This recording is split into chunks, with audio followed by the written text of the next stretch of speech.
Dear ladies and gentlemen, on behalf of International Green Technologies and Investment Projects Center and myself, I am pleased to welcome you to a scientific and practical conference on promotion of CCUS technologies within the framework of the Green Bridge Partnership Program.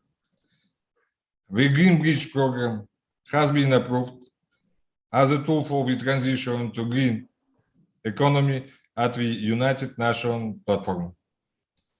Climate agenda and the implementation of commitments to reduce greenhouse gas emissions is relevant for the whole world and opens up additional opportunities in the context of global green transit.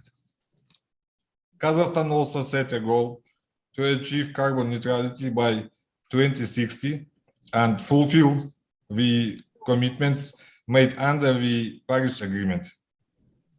At the same time, considering modern challenges and the high level of carbon intensity of industrial production, there is a need to find alternative ways of decarbonization without completely abandoning traditional fuels.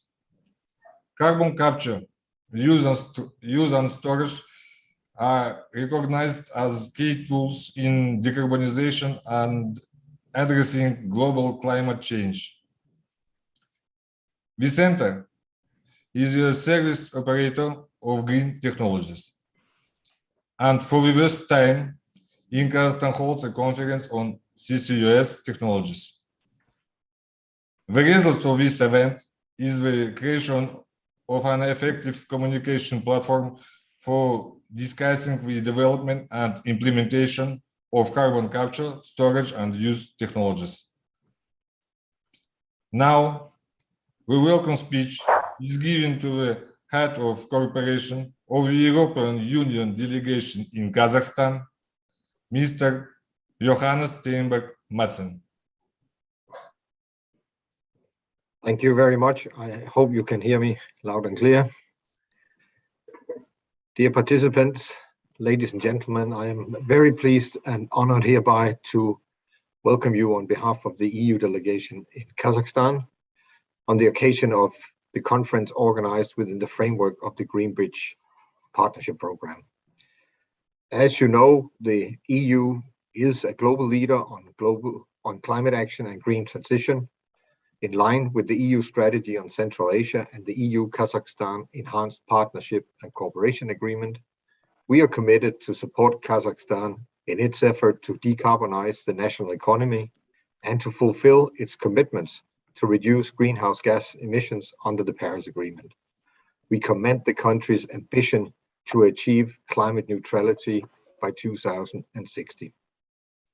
We acknowledge also the value added by the Green Bridge program for improving access to green technology and investments and facilitating transfer of successful management practices for greening the economy.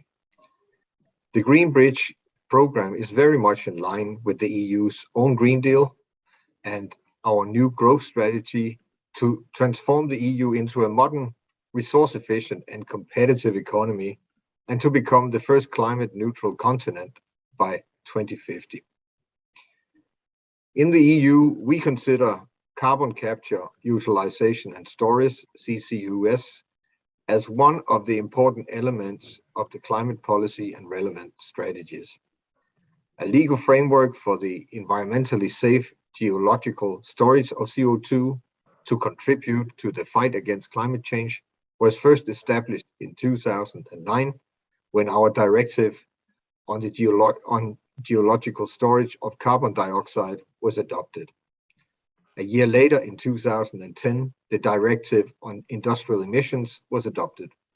Among other things, this directive made it obligatory for operators of all combustion plants with a related electrical output of 300 megawatts or more permitted after the entry into force of the directive on geological storage of CO2 to assess whether it is technically and economically feasible to retrofit for carbon dioxide capture.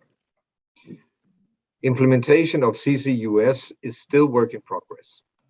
By September 2021, there were 27 large-scale CCS facilities in operation globally, with 4 under construction and 102 under various stages of development.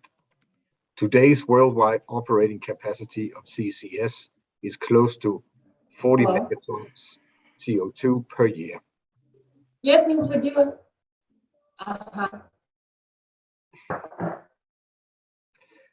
At present, there is 1 CCS facility in operation in Hungary and 7 facilities in advanced stages in Belgium, Denmark, the Netherlands, and Sweden. In addition, CCS networks are operational in Belgium, Denmark, France, Italy, and the Netherlands. Increasing attention is now being paid to the development of technologies to utilize CO2 to produce commercially marketable products.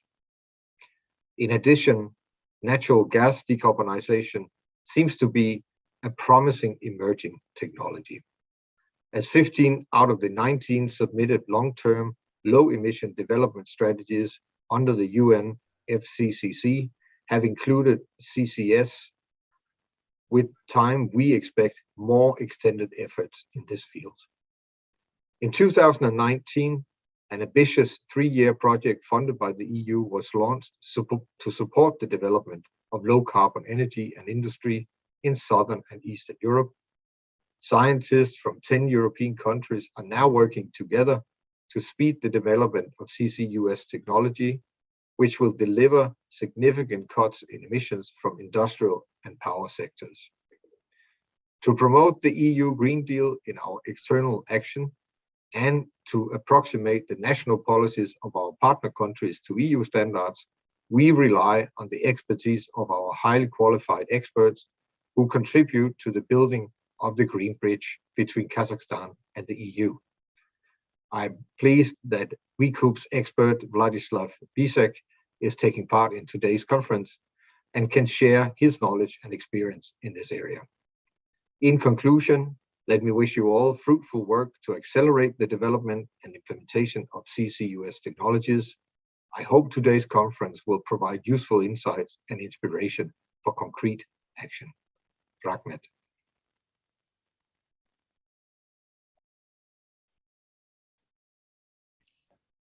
Thank you very much, Mr. Madsen. Следующее приветственное слово передается члену Комитета по вопросам экологии и природопользования, депутату Мажилиса парламента Республики Казахстан Абаканову Ильдосу Нурболовичу. Спасибо большое. Надеюсь, меня слышно. Добрый день, уважаемые дамы и господа, уважаемые участники научной конференции, научно-практической конференции. Перед началом я хотел бы вас всех поприветствовать на сегодняшнем мероприятии и выразить отдельную благодарность Международному институту зеленых технологий, инвестиционных проектов за его организацию. На самом деле программа конференции отражает высокую степень актуальность темы улавливания, хранения и использования углерода и широкого круга заинтересованных сторон. Сегодня мы видим, что только в Zoom порядка 185 человек принимает участие, то есть это показывает, насколько данная тема интересна обществу, научному сообществу, также экспертному сообществу. Так, кроме того, на данной площадке сегодня выступят эксперты международных организаций, которые являются законодателями на глобальном уровне по вопросам зеленого перехода, а также компании, деятельность которая связана с разработкой и внедрением данной технологии, имеющие глубокие экспертные познания и высокую квалификацию в этом вопросе. Надеюсь, что в рамках выступления мы, как страна, которая только-только изучаем эти технологии, получим достаточно хорошую информацию, полезную информацию, которую в будущем сможем это все внедрить в нашей стране. В целом, надо отметить, что мировая практика показывает, что сегодня в стране страны мира не всегда готовы отказаться от традиционных энергоносителей, что вновь подтверждает необходимость компенсации сохраняющихся выбросов за счет удаления углерода с помощью инновационных технологий. Как я ранее говорил, для Казахстана эта тема представляет особый интерес. Все мы знаем, что глава государства Касым-Жомарт Кемелевич Токаев поставил задачу по достижению углеродной нейтральности к 2060 году. При этом, несмотря на относительно далекие сроки, я считаю, что необходимо работу начинать над этим вопросом сейчас. В данном направлении Международный центр зеленых технологий и инвестиционных проектов является пионером, деятельность которого направлена на широкую имплементацию зеленых технологий в Казахстане и инновационных решений.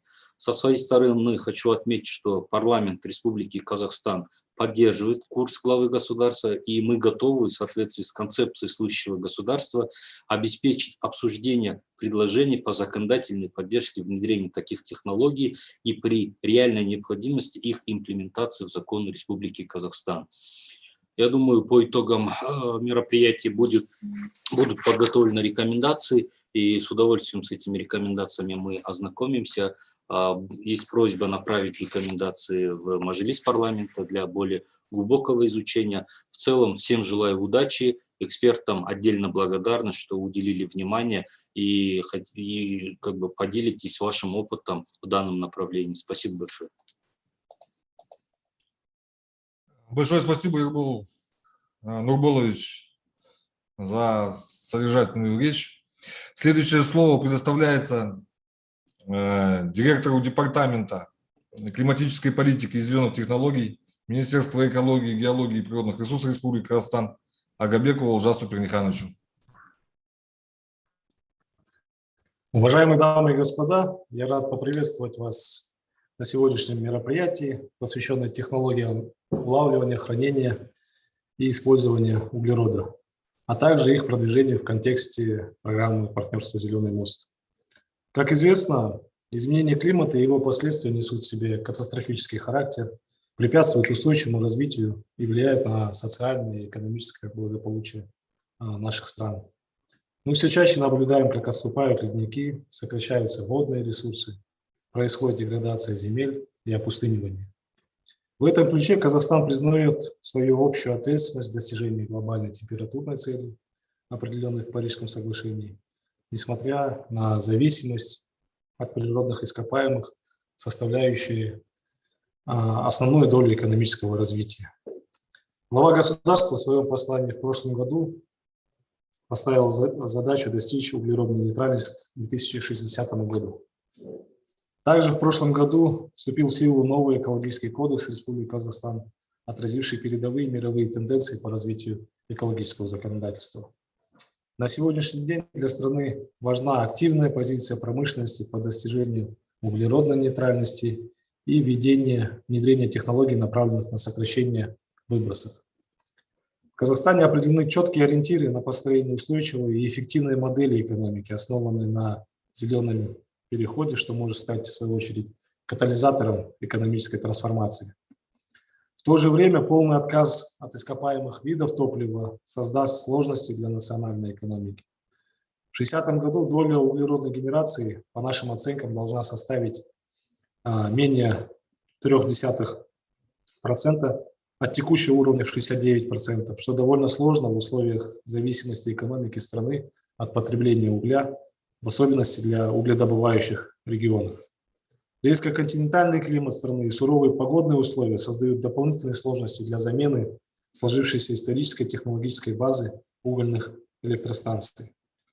В этой связи особую актуальность приобретает декарбонизация экономики с применением необходимых альтернативных инструментов, в частности, через развитие технологий улавливания и хранения углерода.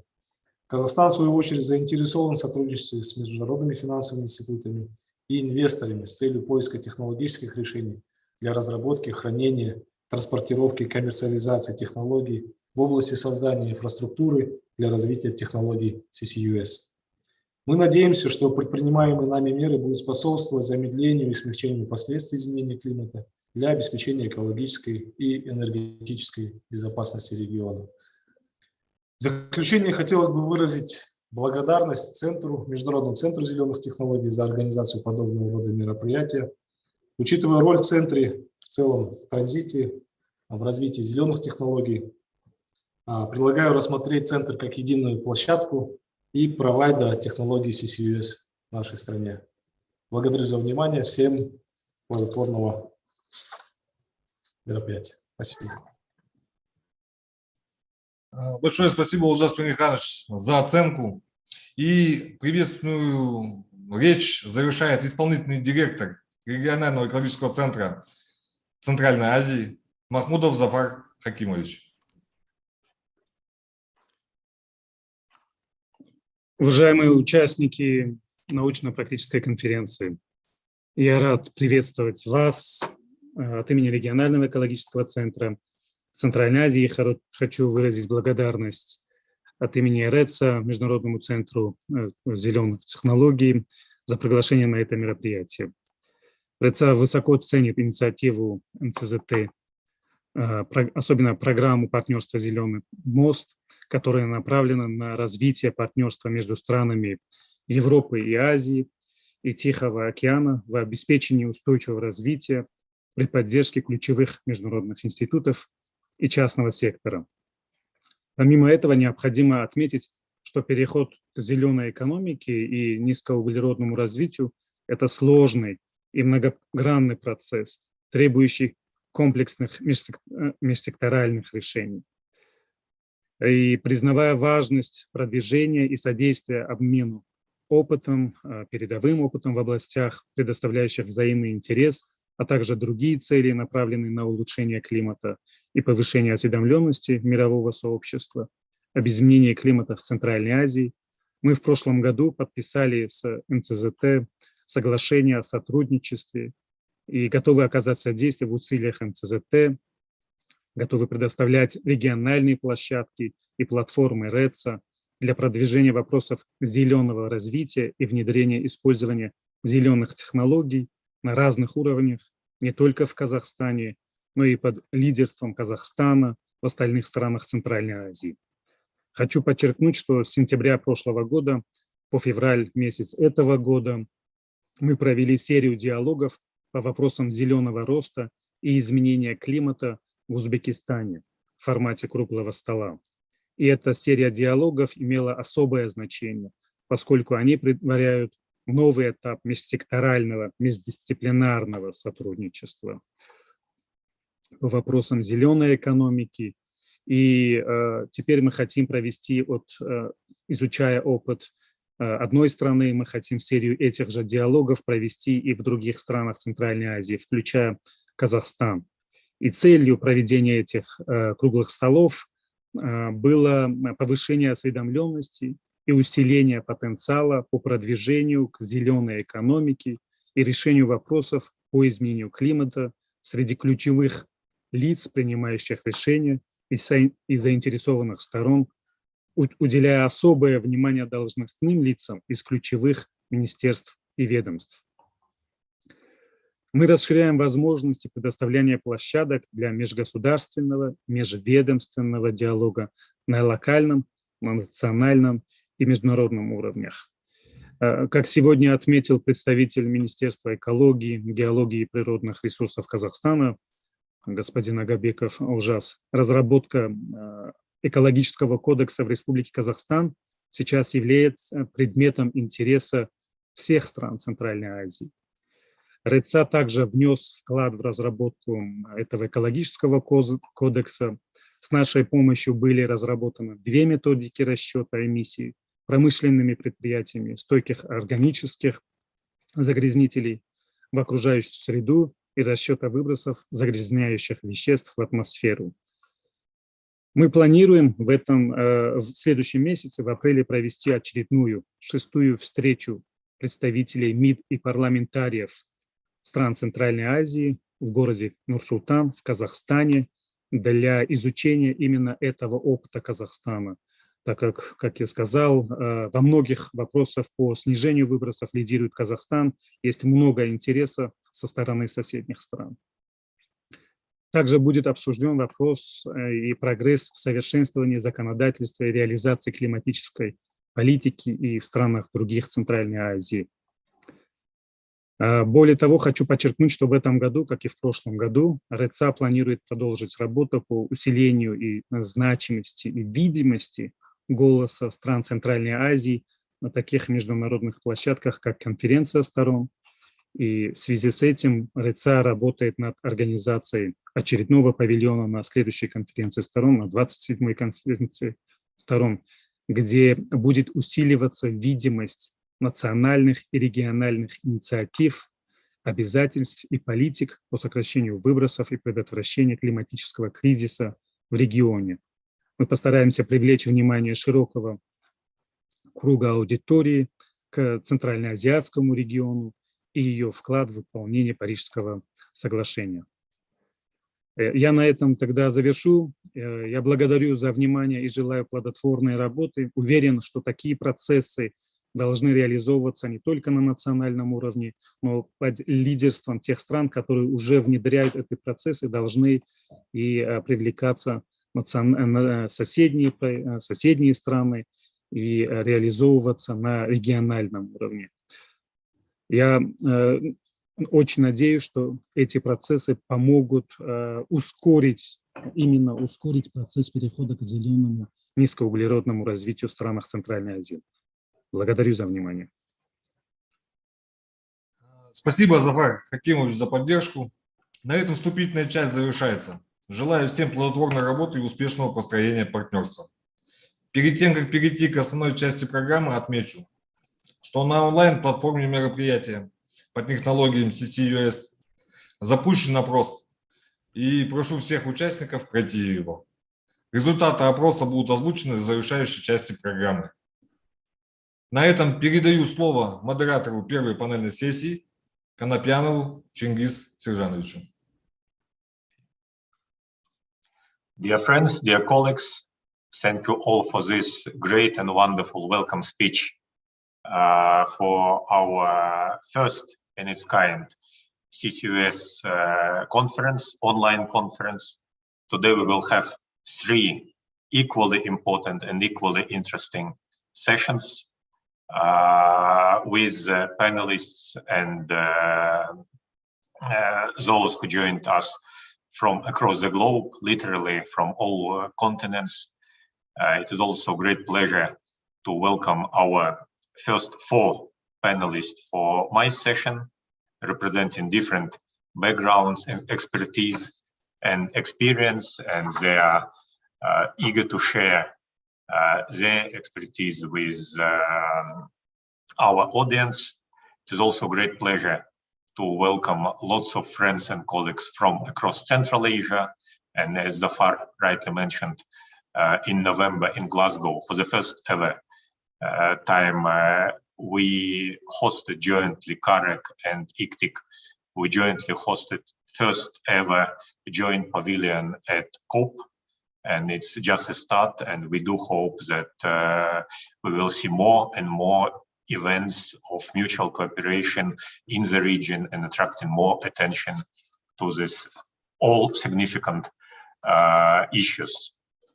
In no particular order, I would like to present and welcome our panelists. Mr. Stefano De Clara is the head of Secretariat at International Carbon Action Partnership, ICAP.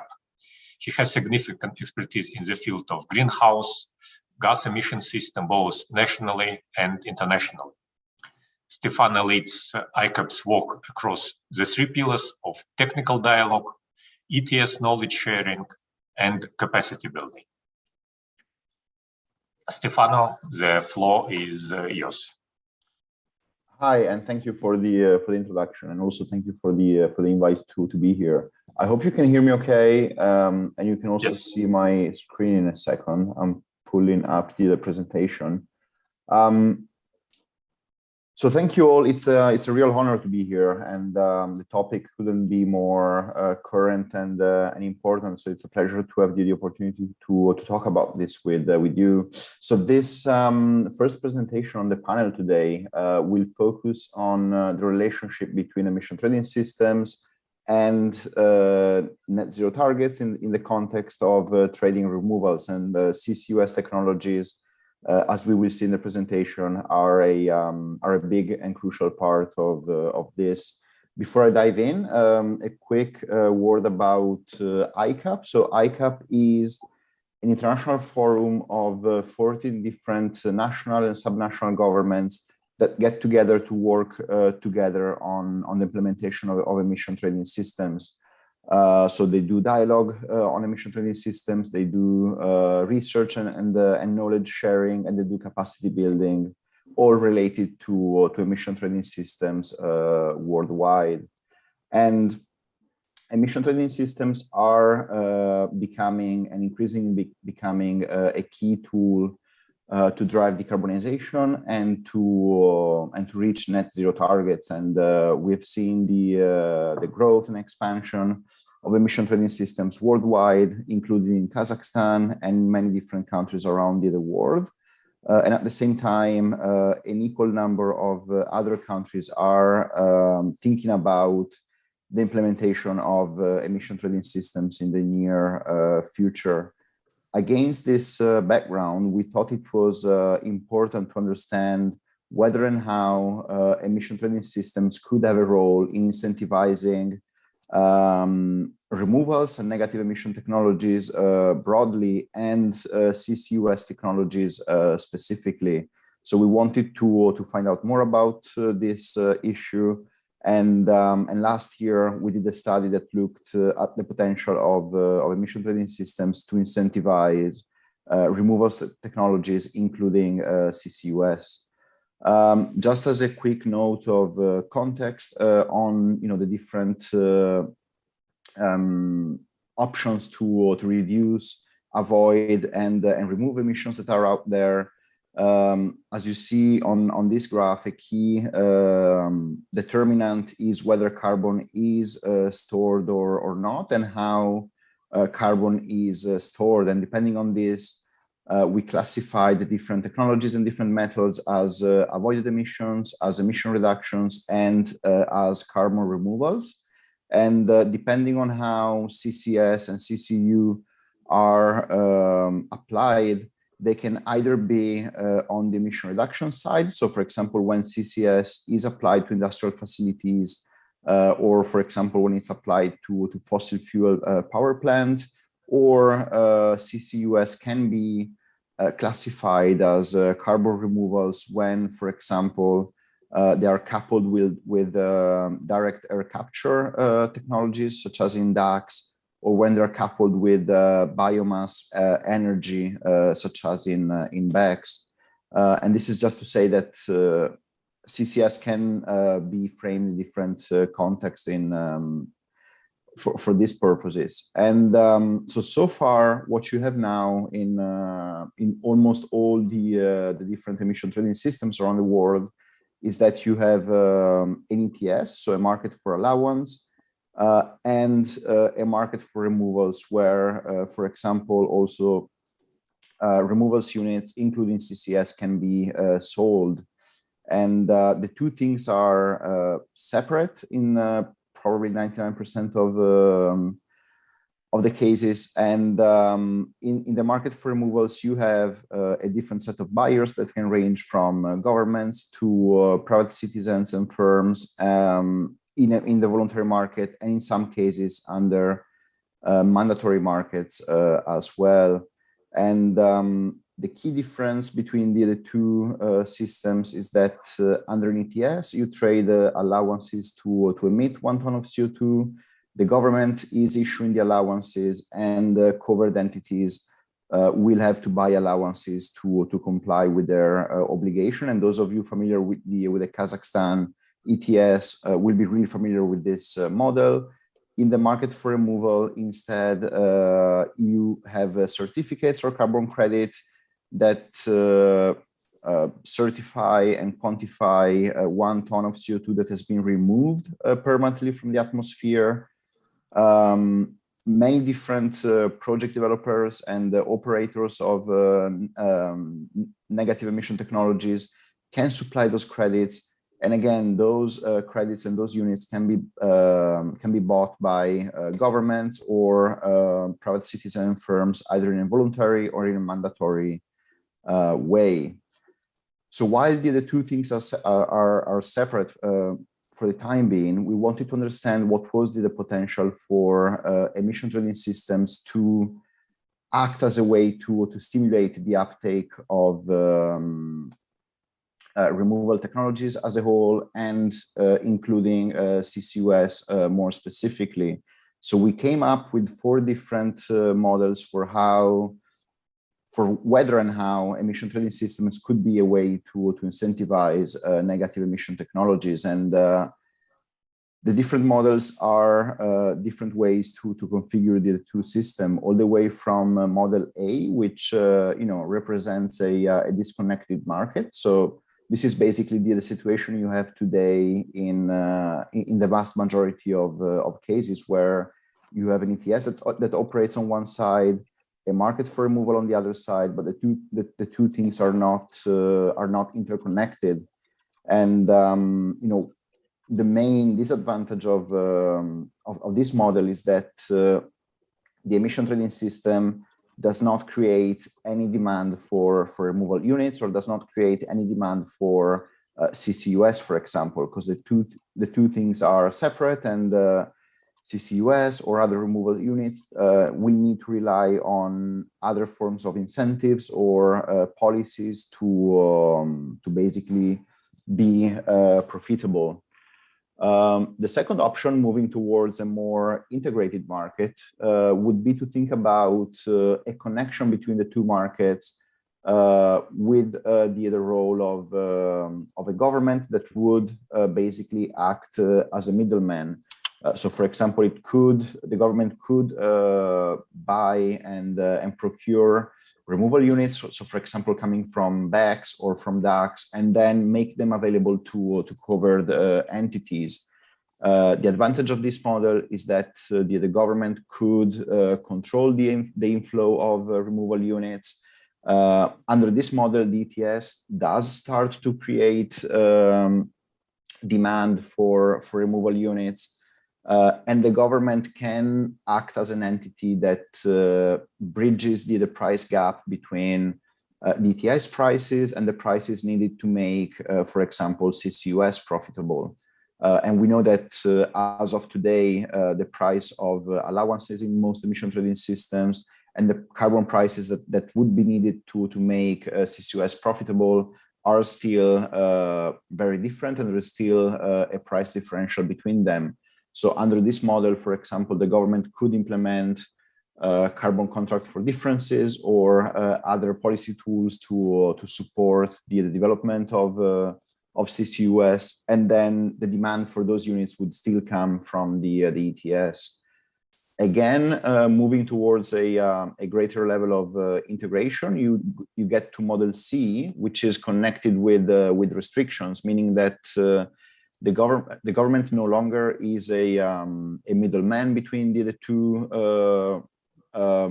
two markets, meaning that does not have an active role in for example, bridging the price differential, but simply puts some restrictions on the amount of removal units that can be allowed in the system. And the advantages of this model are more or less the same as the previous ones. On the plus side, you have less of a burden on the government, because obviously it doesn't have to play that bridging and financing role as in model B. But the downside of this model is that the feasibility of negative emission technologies, so for example, the feasibility of CCUS, is then exposed to a price risk, because it really depends on the price that is generated in the market, because in this model you don't have a tool that could compensate for the price differential. And then we get to all the way to a fully integrated model where the two markets are fully connected and there are no restrictions. And here the main advantage is that the two markets can work together in a seamless way. You can have full integration between the two markets. But again, the main downside is that if there is still a large price differential between the allowance price in the ETS and the price that is needed to make CCUS viable, for example, again, there you don't have a way to bridge that gap, and allowance prices might only get to a level where they actually stimulate the uptake of CCUS, at the later point in time. So summing things up and coming to a conclusion, there are a lot of considerations that come into play when you think about how to integrate removals. So for example, CCUS under an emission trading system. So for example, you need to think about what is the right balance between the abatement that is generated under the ETS and the removals that you will procure, and that is a balance that can change in the different models I've presented. You do need to make sure that the use of removals does not detract or does not displace abatement under the system. If the two markets are kept disconnected, then the question is who should then pay for removals? Is it the role of the government, or are they procured through a different system? Obviously, as in all climate policies, the environmental integrity of removals units is key, and there are also challenges with dealing with very different cost profiles among different negative emission technologies. So, for example, as we know, removals through forestry activities and removals through direct air capture and CCS have really different costs today, and if you want to equally promote them, you do need to find ways to bridge that price differential. And then you have other questions related to then how an ETS can really get to net zero by integrating removals, and how then a negative cap can work. More on that on the report if you're interested, but I'll keep it to this for the time being. Thank you. Thank you, Stefano, for this very interesting and timely presentation. We have few questions from the audience, and I also have few questions, but we all agreed that we'll have Q&A session after all these 4 presentations. And our next speaker is Jean-François Langelet. Please welcome Jean-François. Jean-François is the lead for Central Asia for this new OECD regional policy platform. Monsieur Langelet has been working with Kazakhstan for quite already a long time, having coordinated the first Kazakhstan OECD country program, and most recently the PPP principle, polluter pays principle project to reform environmental payments within the framework of a new environmental code that came into force July last year. Jean-François, the floor is yours. Thank you. Thank you very much for inviting OECD to speak at this important scientific and practical conference. We are meeting at an important time, as in Kazakhstan, as in many OECD countries, the challenge of adopting CCUS while transforming the current energy system is daunting.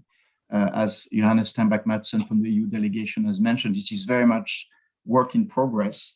And as in OECD countries, this technology will not be a silver bullet.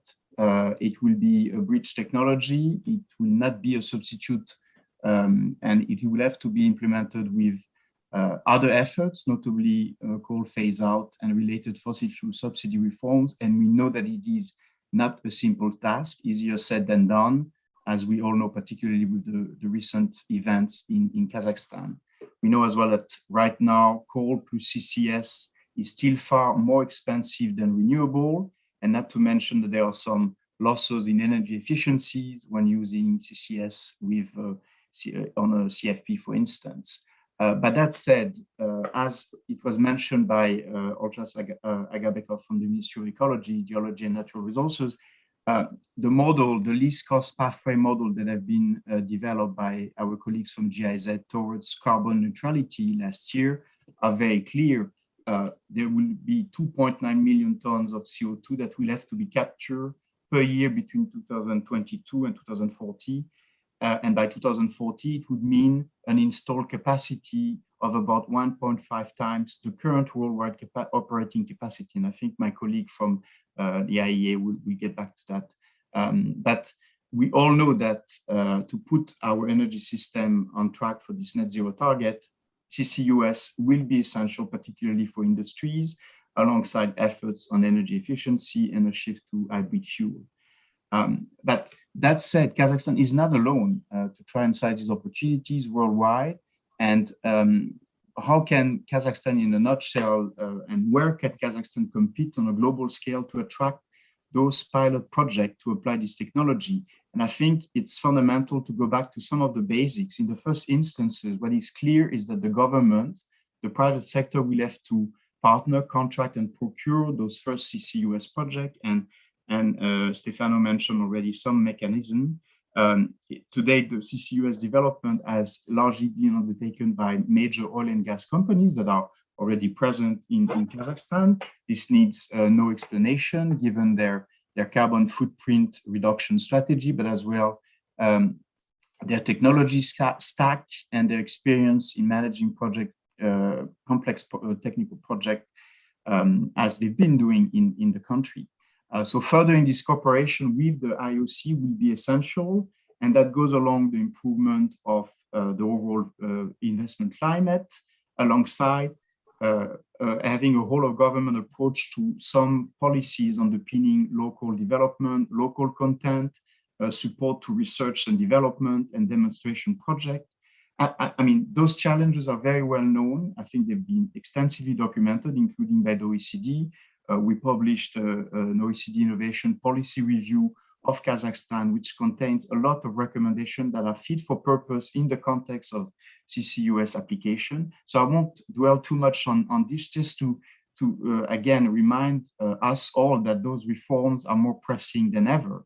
And the second element to unleash these emerging industries in the absence of a global convergence on carbon pricing for some times, and as well the low level of carbon prices, as we know in Kazakhstan, or even the low liquidity in the ETS system, there will be a need to design a country-specific transition financing and risk-sharing scheme, and to work with markets and not against those markets. So finding this business model for CCUS is, again, very much work in progress. It could entail some tax credit like the 45Q in the US, which give visibility on price for investing in CCS. It could be encounter on the demand side, better use of public procurement. Stefano mentioned that already, or those new tools, this carbon contract for difference that are piloted in the EU, particularly in Germany and in France. And hopefully over the longer term, those economic reform, the other measures to unlock the potential for market mechanism to deliver CCUS at cost and effectively can be considered. And Kazakhstan could already start building capacity on those effective mechanisms. Stefano mentioned some of them. To recall a few: obligation for CCS certificates, performance standards with CCS certificates, or even tradable tax credit, as it was mentioned.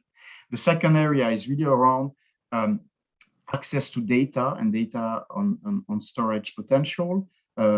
It's as in many countries around the world, this potential is still uncertain. So the issue of building capacity in Kazakhstan is critical. Capacity to undertake site-specific appraisal studies to substantial the initial potential with seismic data gathering, well drilling, testing, or reservoir performance modeling, to carry out those FEED studies, those feasibility and front-end engineering design studies, to evaluate specific infrastructure that will be required to collect, transport, and store CO2 from multiple sources. It's not just a CCUS unit in isolation that has to be considered.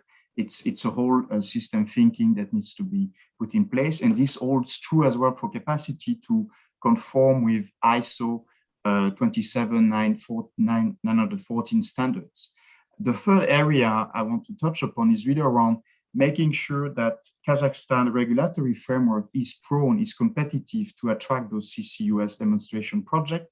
And it would have to bring at least three main elements on first this administrative process to apply, obtain, and get approval for those processes.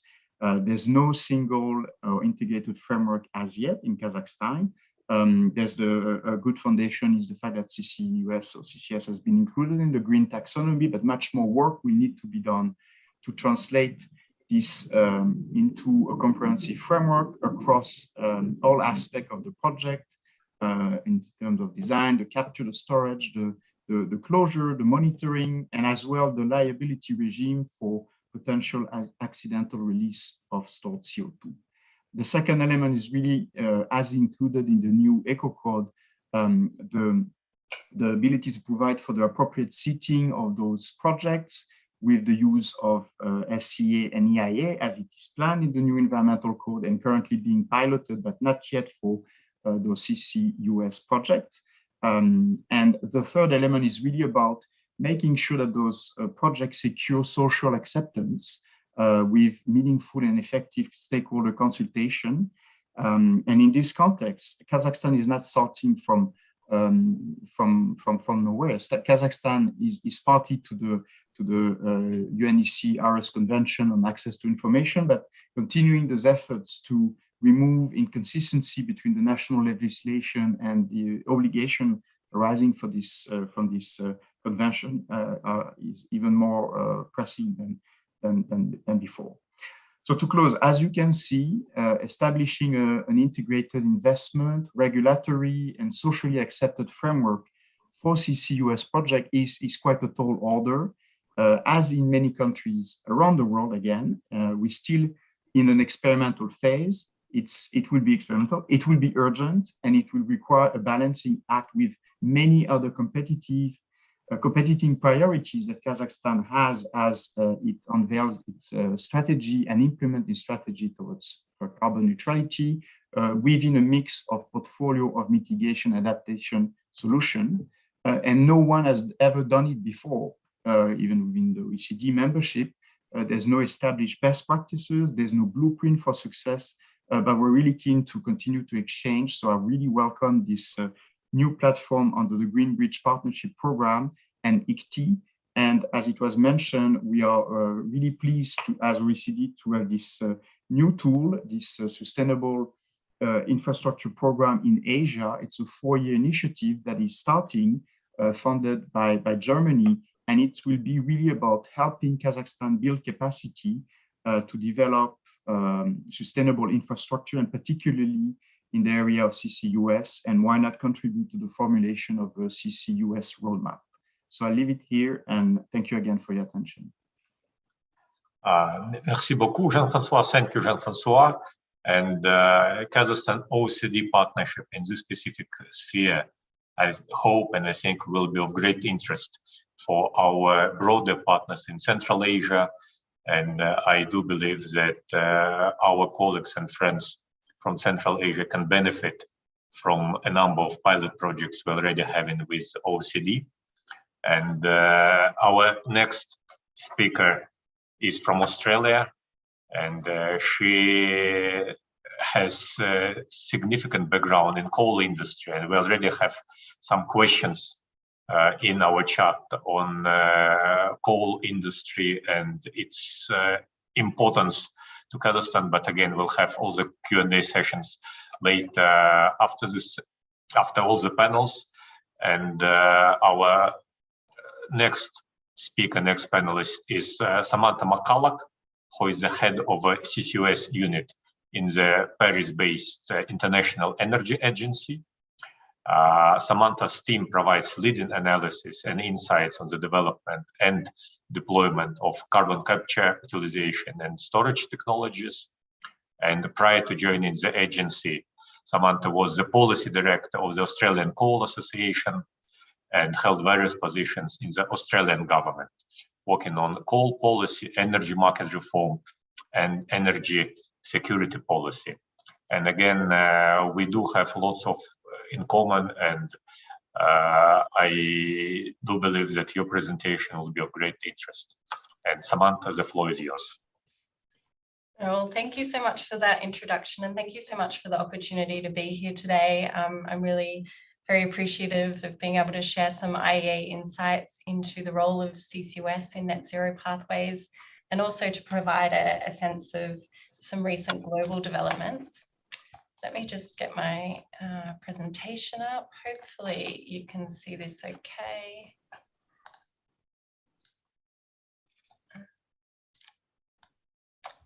Hopefully that's in the right format for you. So I just want to highlight that, of course, CCUS technologies and CCUS projects are not necessarily new. We have had CCUS projects operating predominantly in the United States since the 1970s and 1980s. Primarily, the CCUS activities have been associated with natural gas processing. That's because this is a relatively low cost opportunity for CCUS.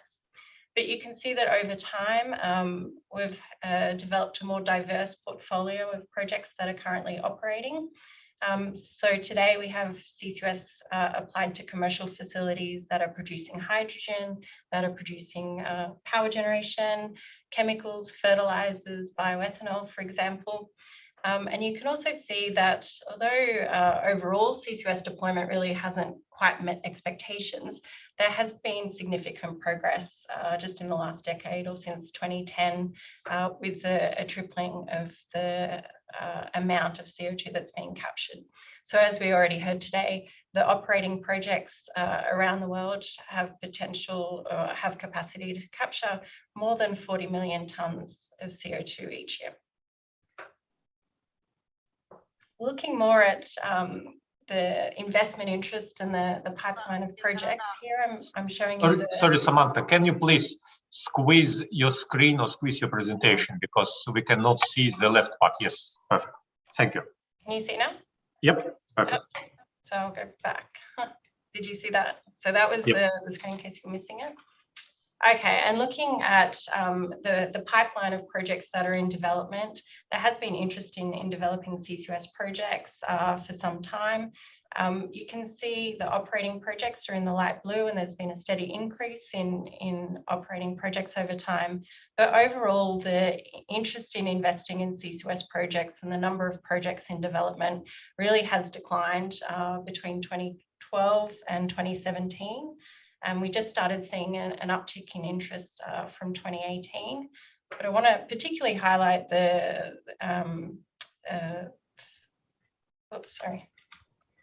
significant increase that we've seen in CCUS investment just in the last year and year or two. So last year alone, we saw plans for more than 100 projects being announced around the world. This is obviously a very significant departure from previous years. And we've identified really three key factors that are driving this interest in CCUS now. First and foremost is really strengthen climate goals and net zero targets. There's a realization and an appreciation that CCUS is really an important part of the portfolio of solutions and measures that will need to be adopted to meet net zero goals.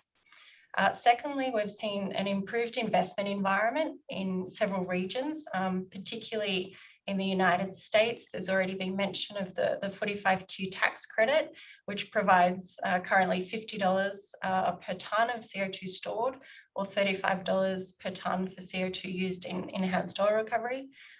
This tax credit was actually expanded and updated in 2018. I think this is one of the key milestones that's really contributed to this uptake in project investment plans. But the third key factor that we see is really also this interest in developing hydrogen and a role for hydrogen in net zero pathways. And CCUS, of course, can be an important way of producing hydrogen, and I'll speak about this more in a moment. So looking at sort of where the interest is for this current project pipeline, you can see it's very much concentrated here in the United States and in Europe. This is reflecting where investment incentives are in place. So that includes the tax credit as well as substantial now capital funding for CCUS in the United States.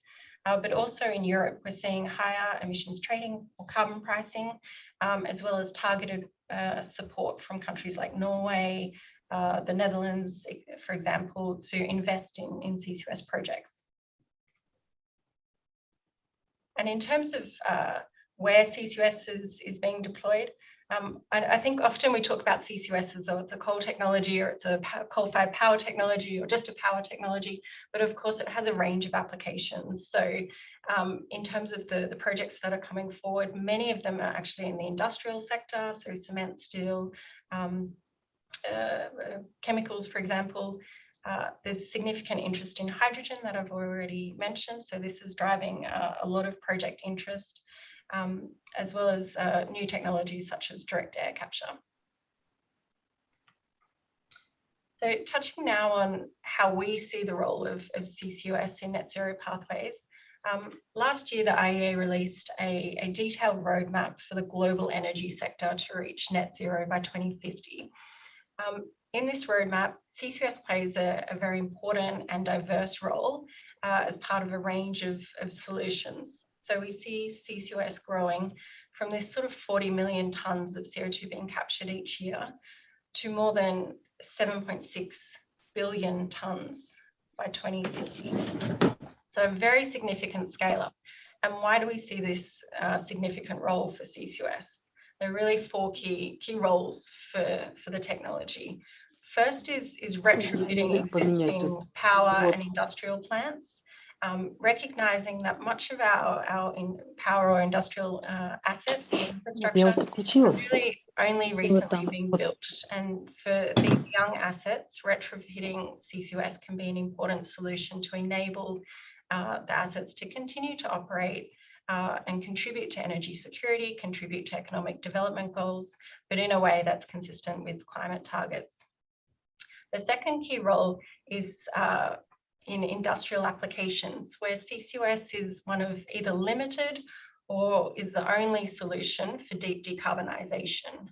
That includes in the cement sector, where much of the emissions from cement are actually process related, so they don't come from the burning of fossil fuels. They're actually just inherent in the process of making cement. And the only solution we currently have is physically capturing those emissions and storing them. And the cement sector alone contributes around 7% of global CO2 emissions. So this is a significant role for CCUS. The third key role for CCUS is really around this hydrogen production.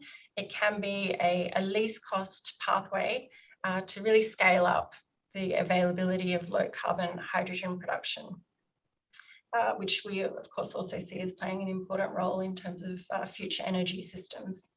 And finally, we've already heard quite a bit about carbon removal.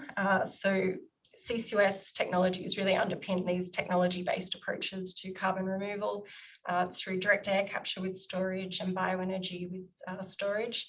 In our model, we rely only on technology-based removals to achieve net zero. And by 2050, we have around almost 2 billion tonnes of CO2 being removed across the energy system through these technologies. And over the course of our scenario, the role of CCUS really changes. So you can see a growing role in industry, a growing role for removal and direct air capture, while in the early years, we focus more on the retrofit opportunity.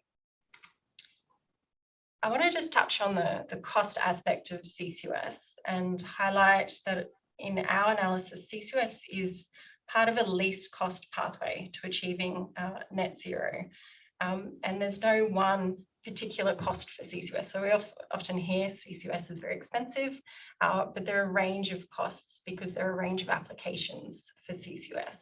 And the cost of CCUS is very much determined by the concentration of the CO2 in the stream from which you're trying to capture. So that can be as low as $15 to $25 per tonne of CO2, where you have a very high concentration of CO2. So that can be natural gas processing, coal to chemicals. And then the costs gradually increase as you target more dilute streams. So whether that's iron and steel, cement, power generation. And of course, if you go to direct air capture, this is the most dilute opportunity to capture CO2, so it's also among the most energy intensive and expensive. But I would also highlight that for many of these industrial applications of CCUS, CCUS is still at an early stage of commercialization, and we do see strong opportunities and strong potential for cost reductions through learning by doing, through scaling up infrastructure and economies of scale. So there is significant potential to reduce these costs. One of the key trends, I think, that we've seen in the last few years in terms of CCUS deployment that can also have a very significant impact on costs is moving from considering CCUS as being one standalone facility with its own pipeline and its own storage site to investing in industrial clusters and shared infrastructure.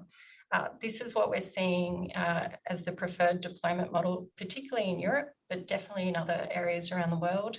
Here, I'm just showing you some analysis we did for Southeast Asia, looking at where industrial emissions clusters are, where they might be located near potential CO2 storage. Here we also show where projects are in development. But there are, these deployment pathways can play an important role in terms of scaling up CCUS rapidly, but also in a more cost-effective way. And finally, I've highlighted some priorities from the IEA in terms of being able to scale up CCUS consistent with our net zero pathway. I won't go into these in detail in the interest of time, but really creating those conditions for investment through direct support, through tax credits, for example, looking at shared infrastructure around industrial hubs, identifying and encouraging the development of CO2 storage, because this can really be a long lead time activity. And finally, boosting innovation to continue to refine technologies and reduce costs.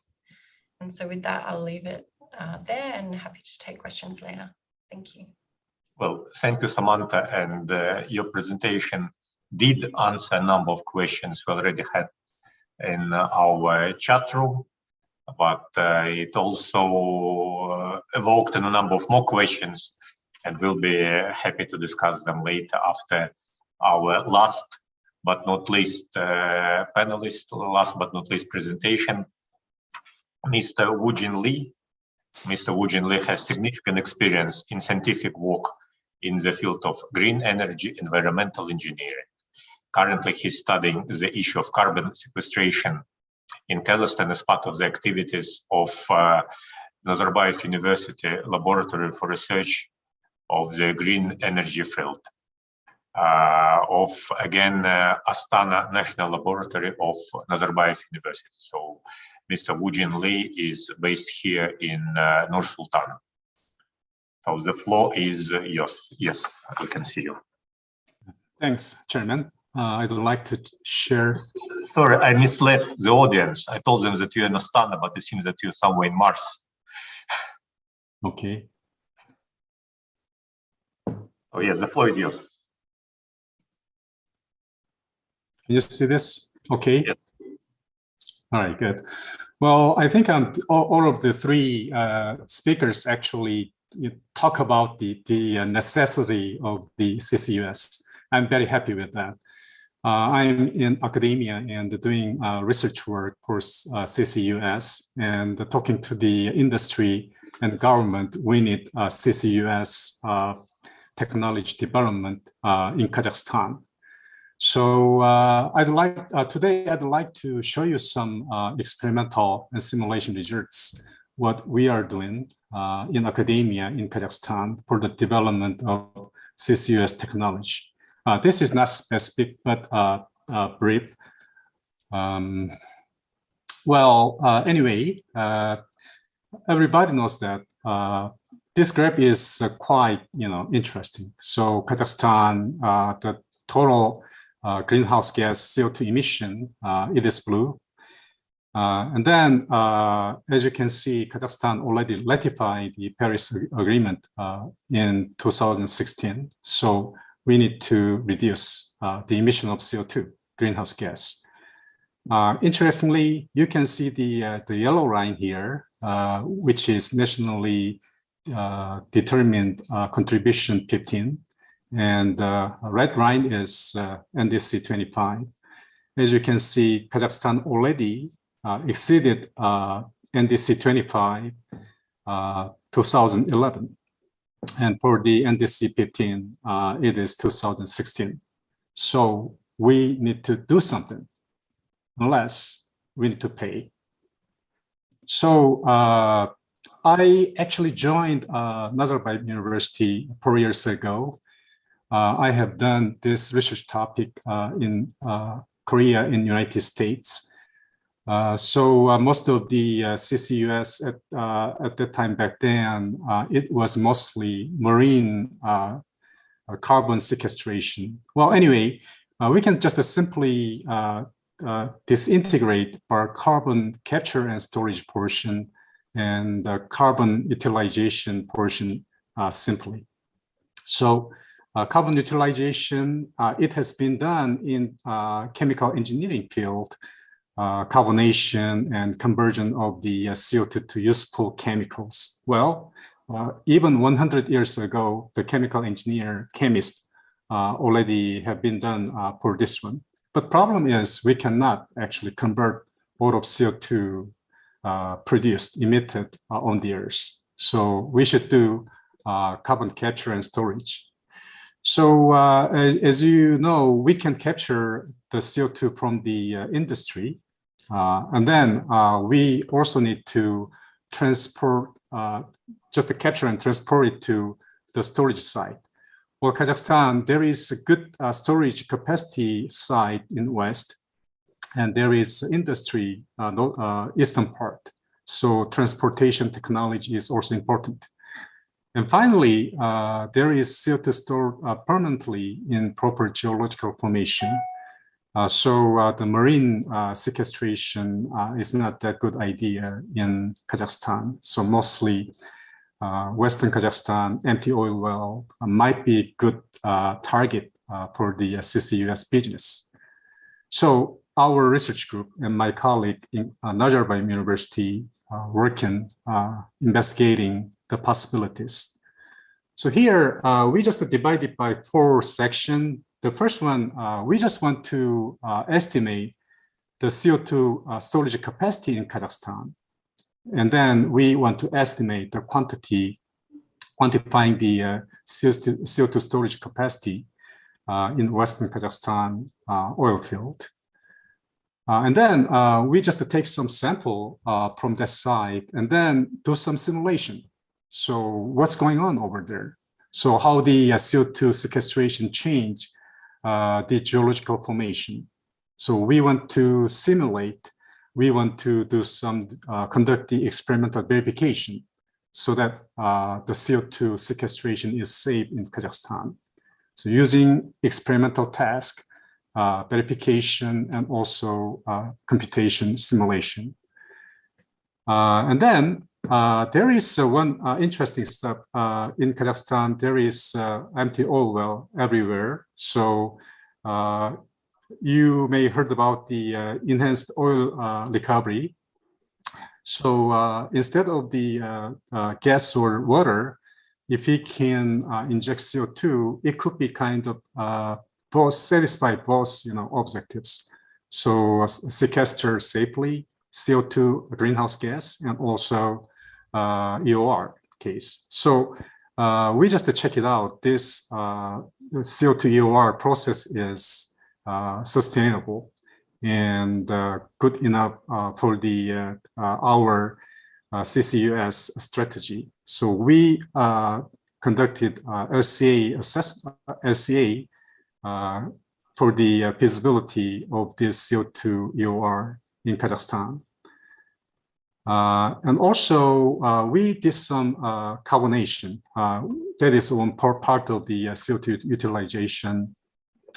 Because the carbonation kinetic is very slow, we do some modification and also optimization of some important operation conditions so that we can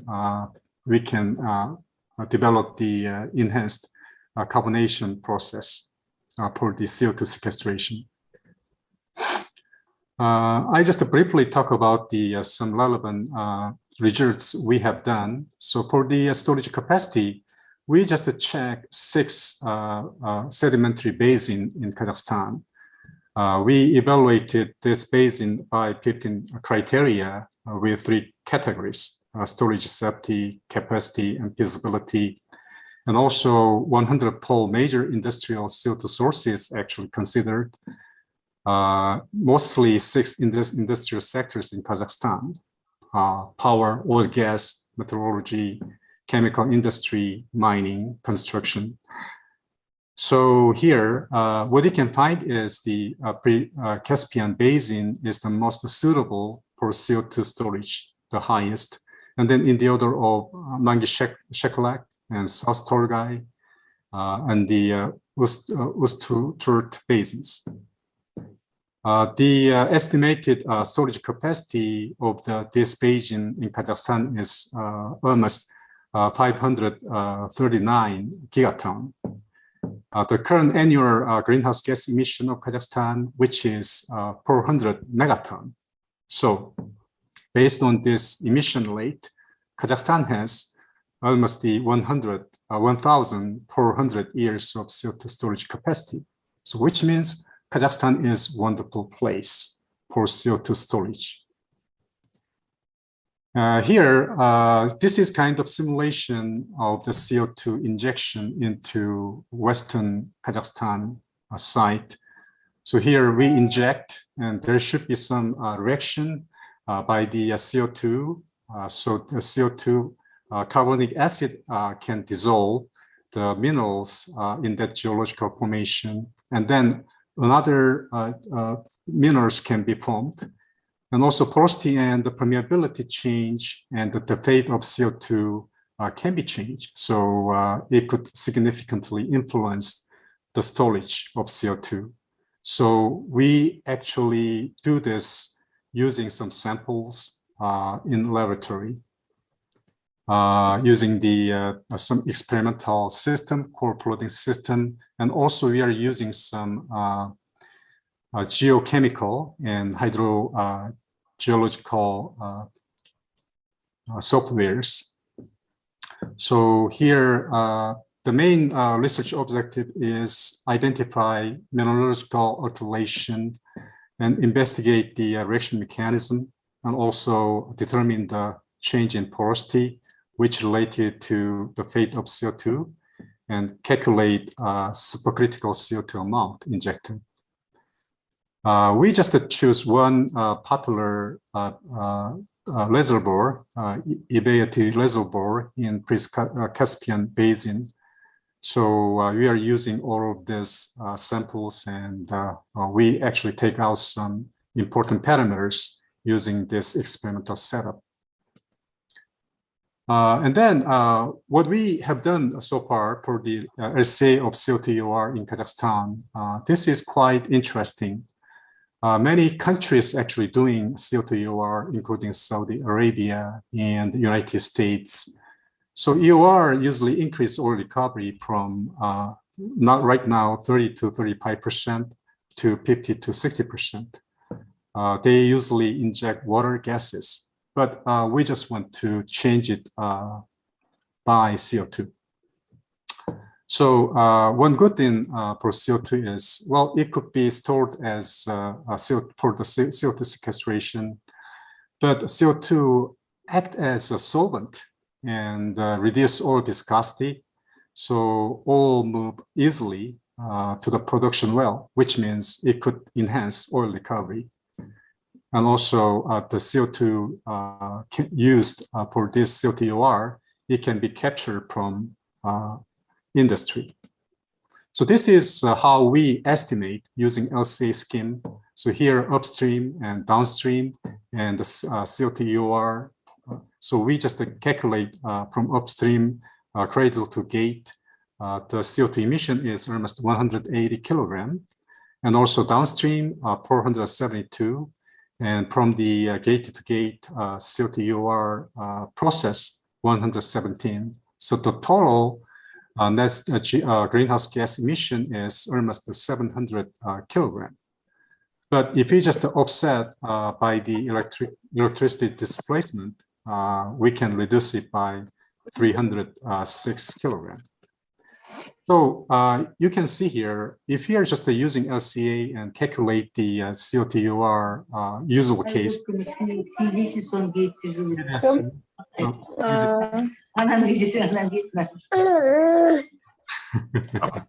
Sorry.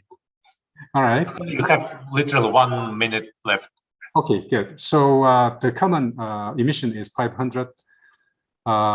By the electricity displacement, Kazakhstan actually show 300 reduced by 357, United States 450. So Kazakhstan is quite, first stage. So we can have quite advantage when you do CO2UR based on the LCA results. And this is what we are doing for the enhancement of the carbonation using the CO2 capture and also using slag from the industry and then make cement for the construction material. We are actually enhancing, developing this chemical engineering process. So based on what the researcher and what the speakers here today, I can see the future of Kazakhstan CCUS. So for the development of technology, I believe more big research project between industry and academia in Kazakhstan should be carried out. Yeah, well, I think this is it for today. And if you have any questions and comments, I'd be happy to accept that. Thank you very much.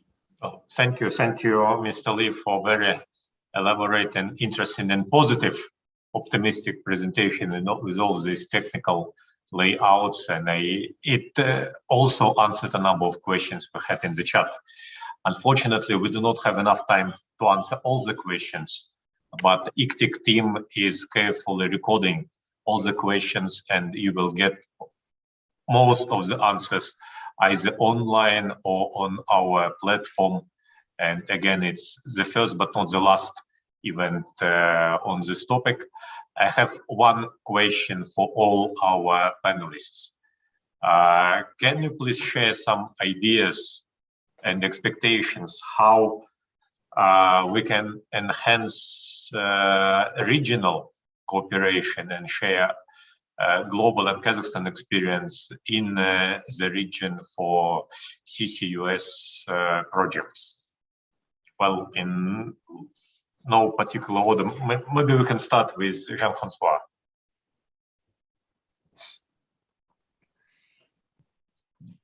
I think that's definitely essential to have a regional strategy, particularly as I mentioned, to approach those large international oil companies. They might be convinced by the business case of investing in pilot project with the reservoir potential of Kazakhstan alone, as it was mentioned, but having at the very least one or two of your neighbors involved, and having, as Samantha has mentioned, this industrial cluster approach, a transboundary industrial cluster approach, that could be a starting point to increase this trading and this integration of a new market along this technology. That would be my first answer. Okay, thank you. Samantha, any ideas from your side? No, thank you for the question. I think it's important to recognize that Kazakhstan is absolutely not alone in terms of now looking at the opportunity for CCUS and understanding what the near-term actions that are needed to be able to develop a CCUS framework in the country. I think there's a lot of international expertise on this. There is a lot of experience, including in the oil and gas companies, but also I would encourage, the government and industry in Kazakhstan to think about some of the existing platforms that are available to share experience and knowledge around CCUS, including organizations like the International Energy Agency, the OECD, the Clean Energy Ministerial has a CCUS initiative, the Global CCUS Institute, which will be presenting later. The IEA has a technology program called IEA-GHG that does CCUS research. That's also an excellent source of knowledge. So I think there are existing platforms that really would be benefit in tapping into some of this global experience as well. Oh, thank you. Mr. Lee, any ideas from your side? Oh yeah, well, here I think I'm the only one from the academia and research field. Well, anyway, I believe all of you actually know better than the CCUS. But one thing that I really want to talk about is, United States, who actually at George Bush government, they actually don't agree for CCS at that time back then. But under that circumstances, what happened is the researchers and the professors in academia, they did their best for the technological development. Australia and Canada and Korea, Japan, China. But important thing is the soil and the geological formation is heterogeneous. So what I really want to talk about is the very basic theories can be used, can be shared. So for the specific case study and for the safety of CCUS, I really think we really need to have some very basic and systematic research project, just like MES targeted program, so that the industry, academia, and research institute are getting together and then find it out the way. For the business side, well, I think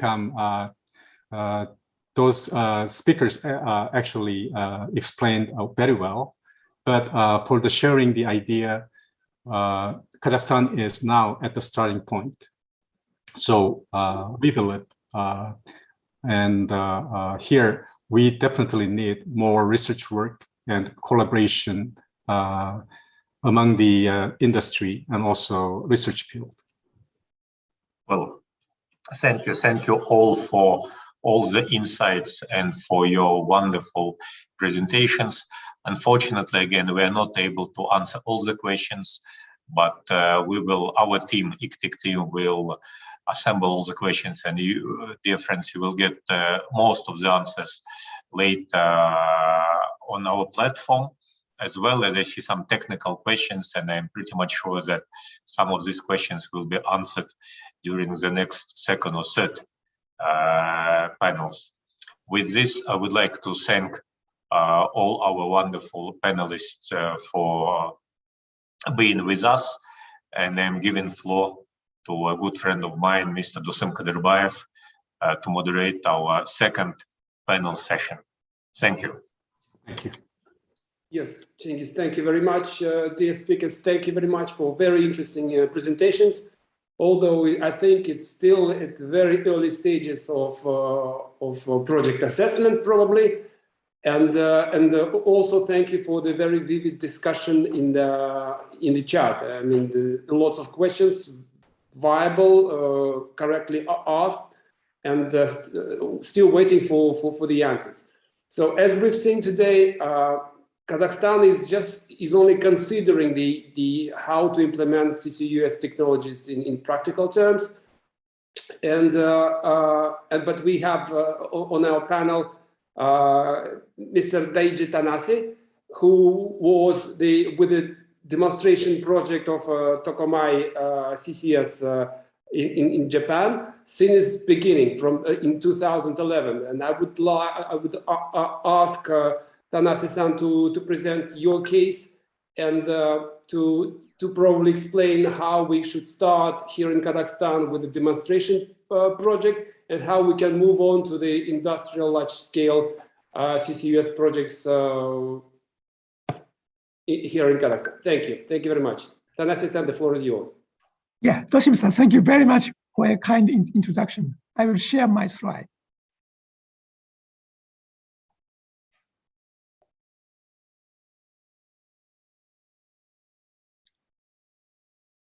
Yeah, I'm extremely grateful for the opportunity to present on the Tomokomai CCS demonstration project, which has been commissioned to Japan CCS with 100% funding from the Ministry of Economy, Trade and Industry of Japan.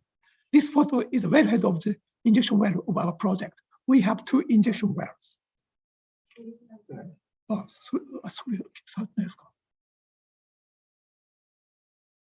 sorry.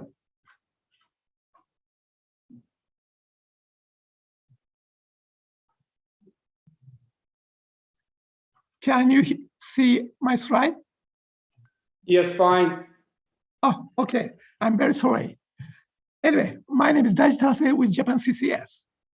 And this photo is a wellhead of our project.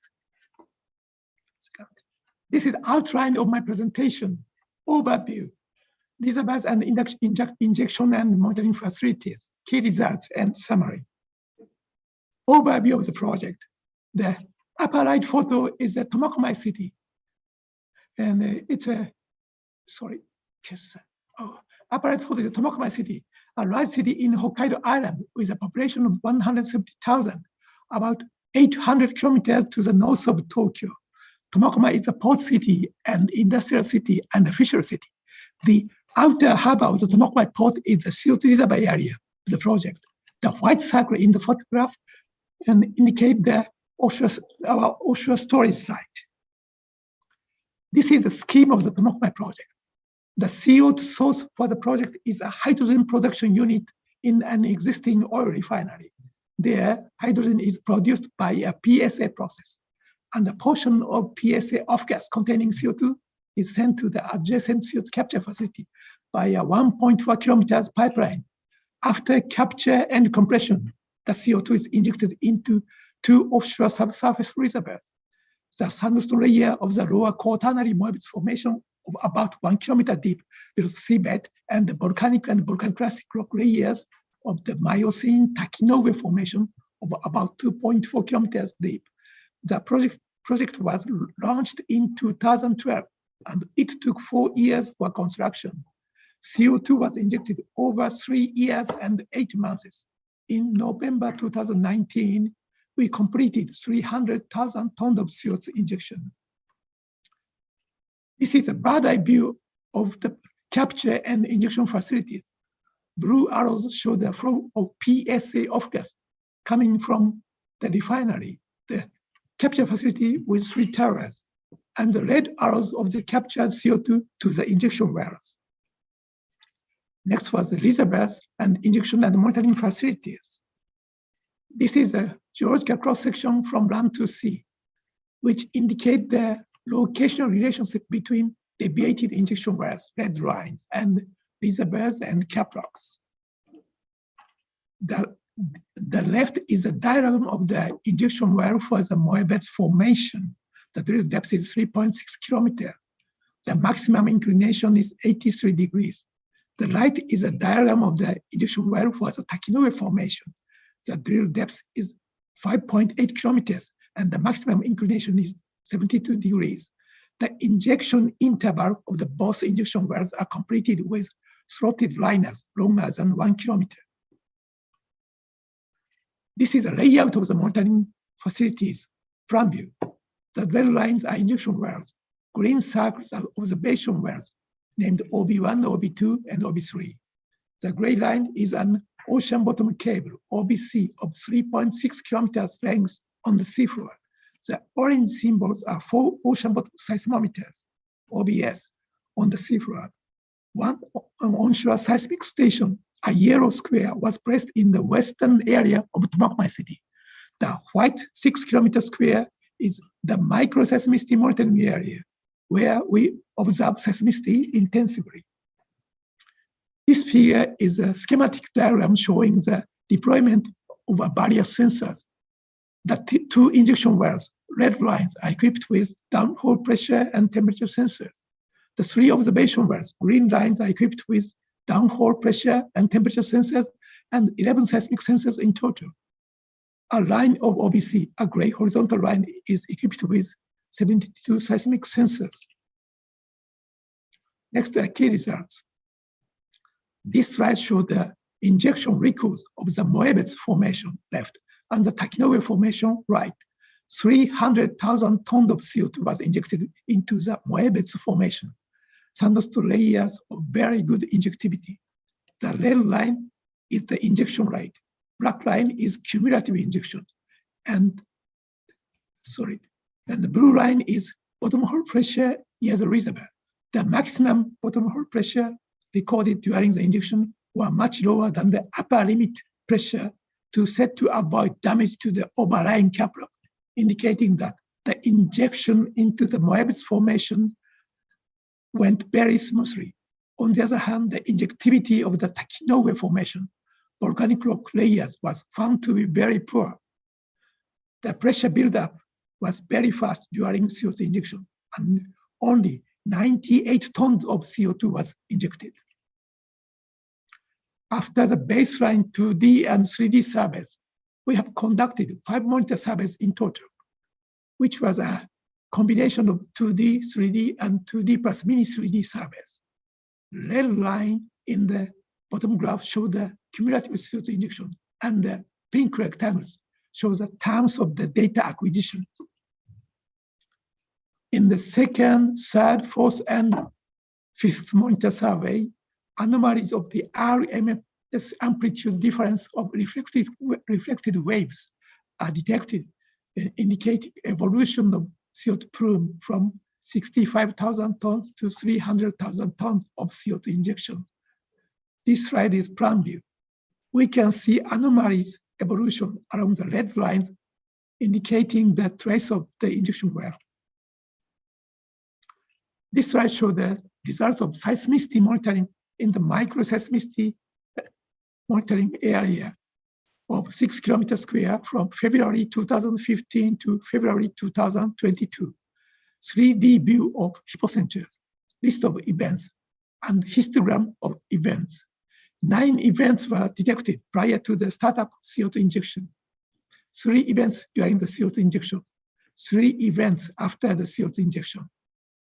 All of these events had moment magnitudes smaller than 0.6 and occurred at the depths about 6 kilometers to 8 kilometers in the Cretaceous basement.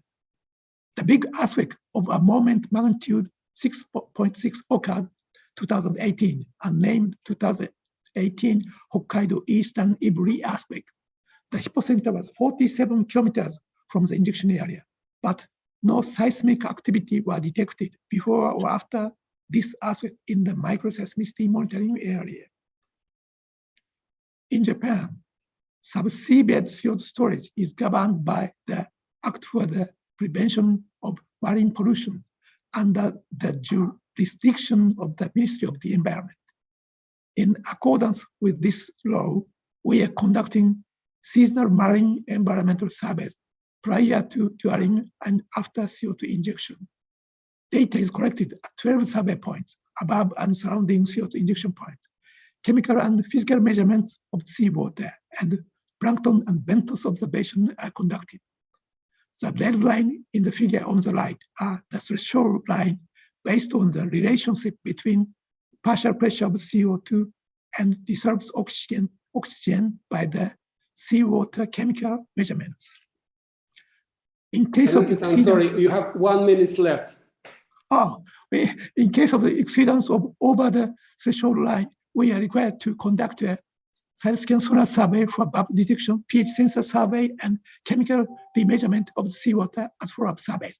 To date, we have conducted follow-up surveys on 4 occasions. Each time resulted in no bubbles from the threshold, no anomalies of pH, and no exceedance of the threshold. We have reported all the results to the Ministry of the Environment and received the official statement of the ministry on each occasion that seepage or threat of seepage of injected CO2 into the ocean once detected.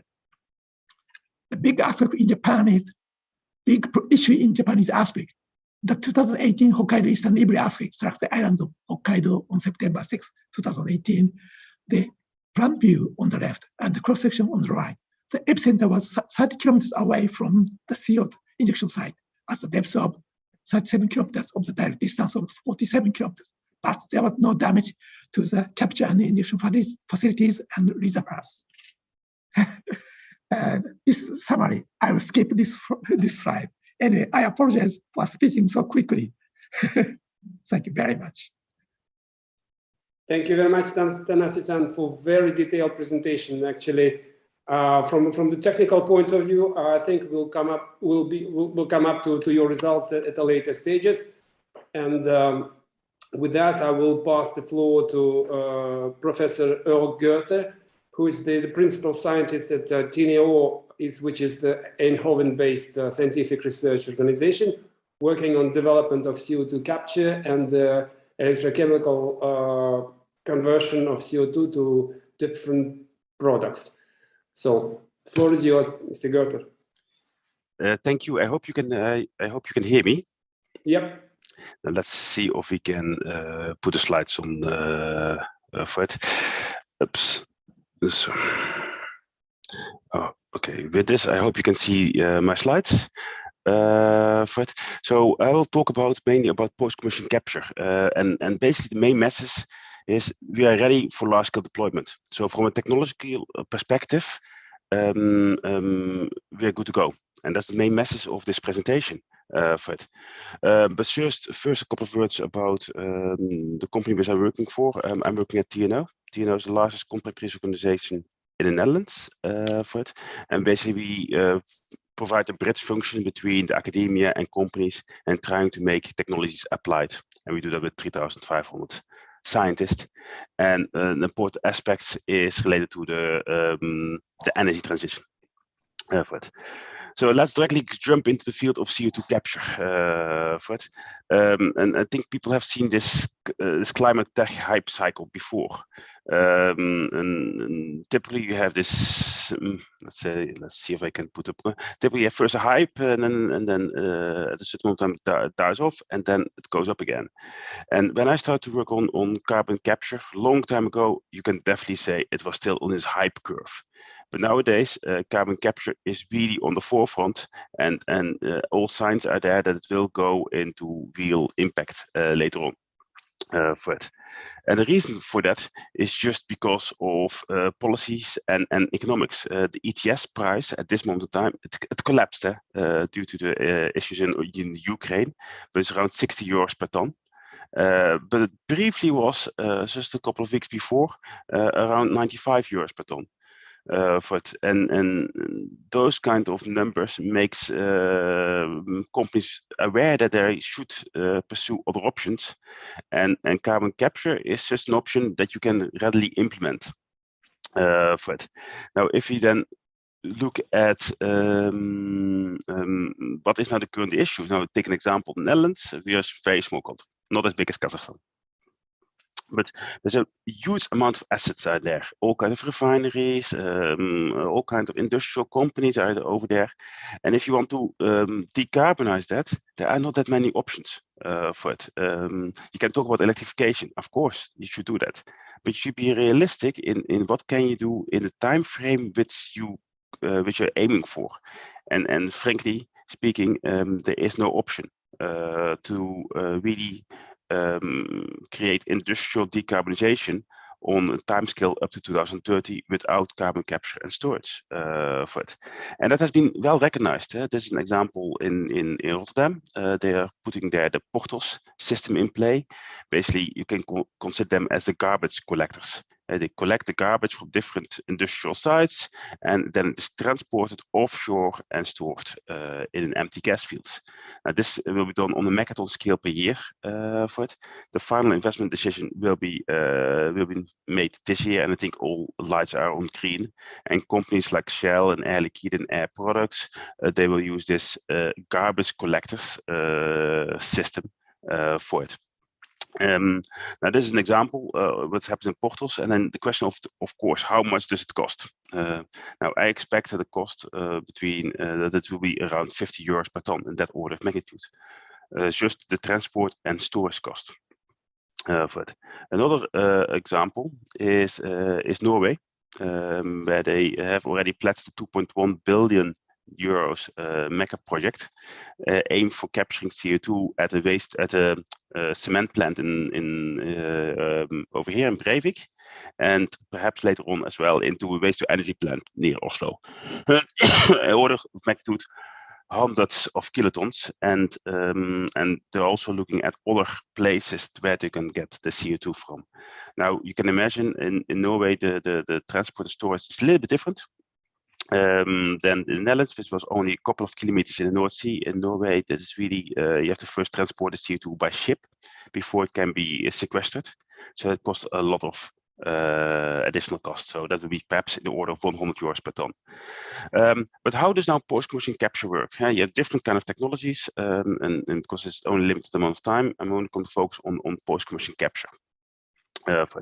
Now, it's really, really simple. You can see here the picture on the left-hand side. It's a picture coming from a patent from 1930. And basically how it works is this flue gas comes into an absorber and goes up, and countercurrent, a washing liquid is falling down, and this washing liquid takes up the CO2.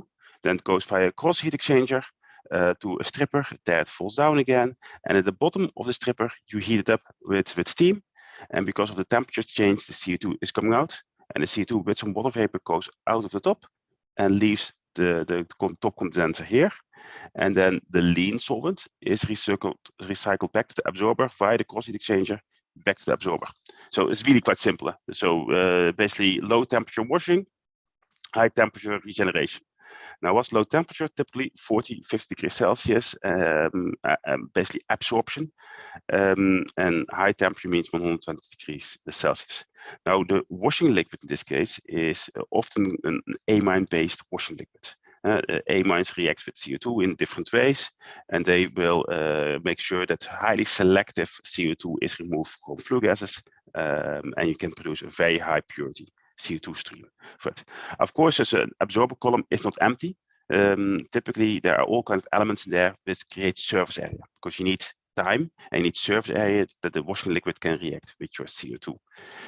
But in this case, you have here structured packing, but you can as well have a dump packing material in it just to guide the liquid. Now, nice that I can draw such a thing, but let's discuss 2 seconds more about the process.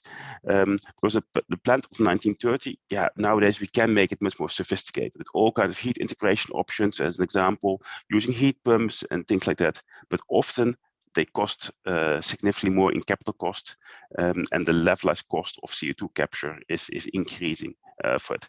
So it is possible to make it a little bit smarter, but you really have to see on your use case if it makes sense.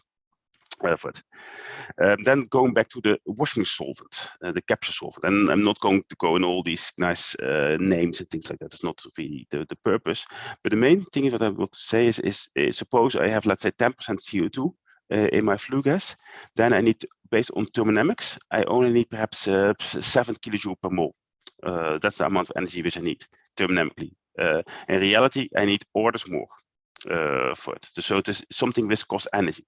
Now, how much energy does it cost? The state-of-the-art solvent is MEA, monoethanol amine, and that will cost order of magnitude 1.5 kg of steam per kg of CO2. So you have to supply this low pressure steam, and there you pay the ferryman. So if you look at the total cost of a system, typically operational cost is dominant because of this steam which I need to have at 130 degrees Celsius.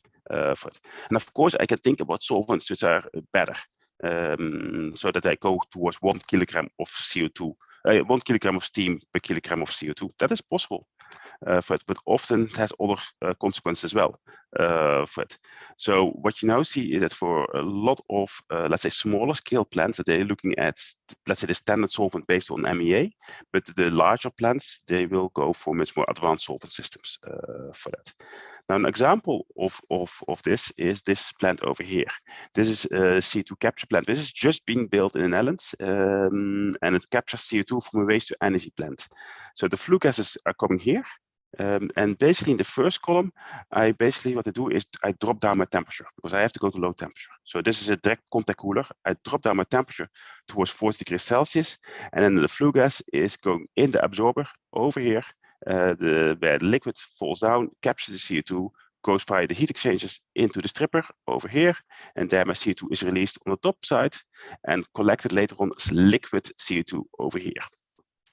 Now, why do they have liquid CO2? Is because the aim for that location is not going to the North Sea to an empty gas field, but is being sold to the horticulture, to the greenhouses, and they use CO2 as a fertilizer. So in the Netherlands, we have a lot, for people who didn't visit the Netherlands, but we have a lot of greenhouses. And for many of the products like roses and bell peppers, you need CO2 to have a positive business case. So this CO2 is delivered, now in this case, coming from the waste to energy plant for it. Now, although I mentioned this, we are ready to go. We've seen an example on 100 kiloton scale. There are always things which we would like to improve per definition for it. Now, first of all, it's just cost. And as you can divide in capital cost, CapEx part, just the hardware, the steel, and the amount of steam going into the stripper. For it, the amount of steam is basically the operational cost.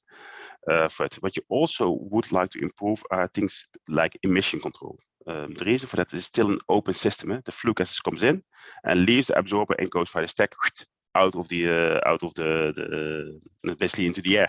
So any carryover will go into the air. So you have to really control this emission level very well. Sorry. And then the last item here is the flexibility. Basically, you would like to be able to control, have a very good control structure about it.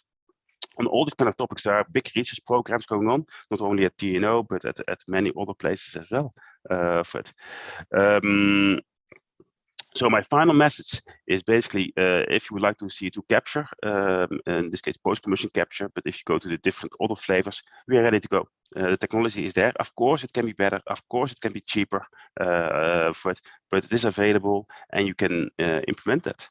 And with that, I would like to show the last slide, almost last slide, by showing the people working at TNO on these kind of elements. For it. So we have quite a big group working on CO2 capture and what to do with the CO2.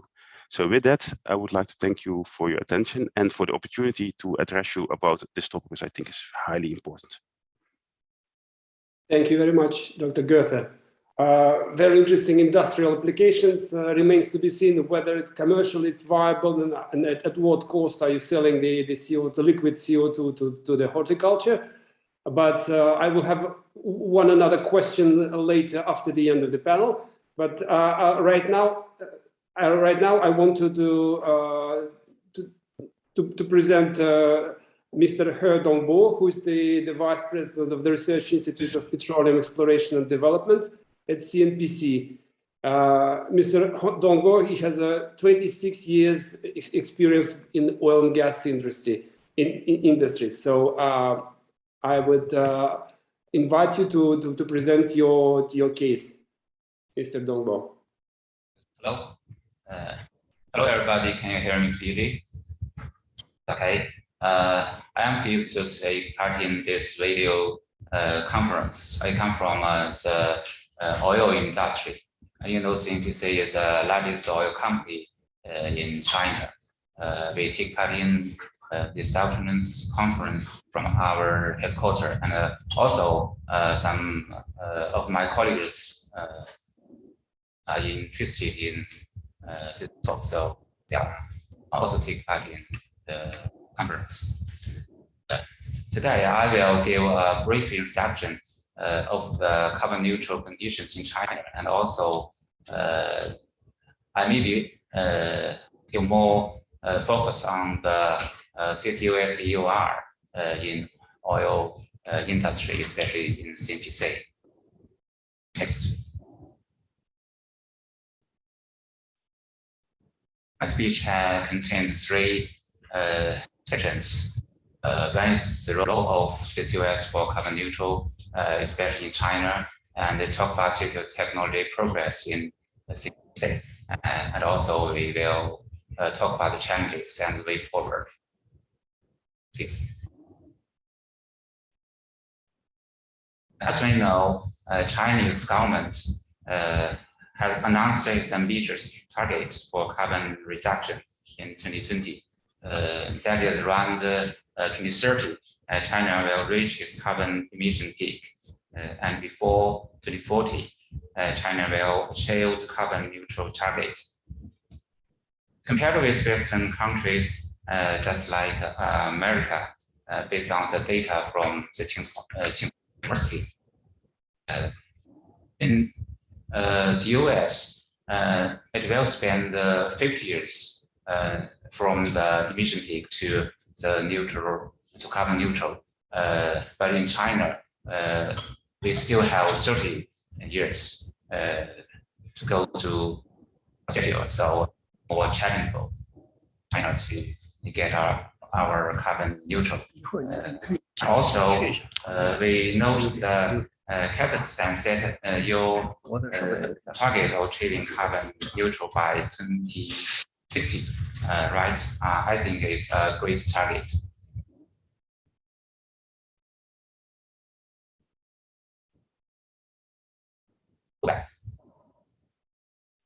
Okay. As per carbon neutral targets or net zero emission goal, different organizations come up with its prediction in different scenarios, including conservative, intermediate, and aggressive. Within the intermediate scenario, China wants to achieve its carbon neutrality. The key conditions have to be made.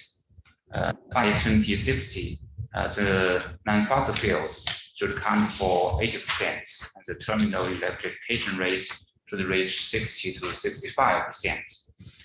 And at that time, about 2 gigaton carbon should be captured and buried underground in China. This is the conditions for the China to get the neutral. And also for CNPC and the largest state-owned company in China, we also set up our plan for the green action plans. Besides, we should use more new energy for oil gas production. We also set our CCUS targets by 2050. There will be 40,000 kiloton CO2 will be injected in CCUS, and also another 50,000 injected into depleted oil gas fields. And also we should prepare some saline formations to have the capacity of 40,000 kilotons. Next, please. As MPC has started CCUS research and test in more than 40 years ago. In 1965, CO2 flooding technology has been introduced into China, and the first field test implemented in Daqing oil field. Then since 2006, CNPC accelerated CCUS R&D and conducted several CCUS field tests. And by now, our company has achieved the capacity of implementation of full-scale CCUS projects. Then I will give more focus to introduce the technologies of CCUS in CNPC. And the first is CO2 capture technology. For different CO2 concentrations, capture technology differs. For concentration about 90%, we directly use compressed liquefaction method. And for consumption ranging from 60 to 90, we use low temperature rectification method. And also for the much lower concentration CO2, we use amine absorption methods, but the cost is high. Then as for the CO2 transportation, we have learned the fundamental principles of the phase behavior and properties of CO2 mixture bearing impurity substance. A 53-kilometer long CO2 pipeline has been built and operated in Jilin oil field, and transport 500 kiloton CO2 annually in gas phase. We also have we are also doing some research on the transportation method. Next is CO2 flooding. To increase oil recovery factor of the oil field, in synthesis, targeting oil fields are mainly low permeability reservoirs. To increase the cost of CO2 gathering, separation, injection, and cycling, the full portfolio equipment has been improved efficient strategy, including factory prefabrication and modular construction to cut cost. And the next is about the CO2 storage. There are major three mechanisms. The first is volume replacement to the initial oil and the CO2 having kept in the gas phase. The second is dissolution retention in the underground water areas. And the third is mineralization reaction. Based on the mechanism, we can calculate how much CO2 can be in different parts and calculate the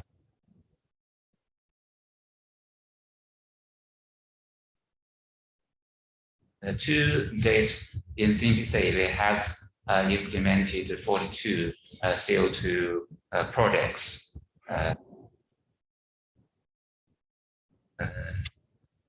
Totally, there are 4 million tons CO2 has been injected, and the expected incremental oil recovery will reach more than 50%, and the storage rate is more than 50% CO2 oil displacement. Which means if we inject 3 tons CO2, we can extract 1 ton hydrocarbon oils. Also, we're still facing some challenges for the CCUS. We just listed about the CCUS challenges here. And from the whole chain, the industry chain for the CCUS, we still have some challenges or some works we need forward.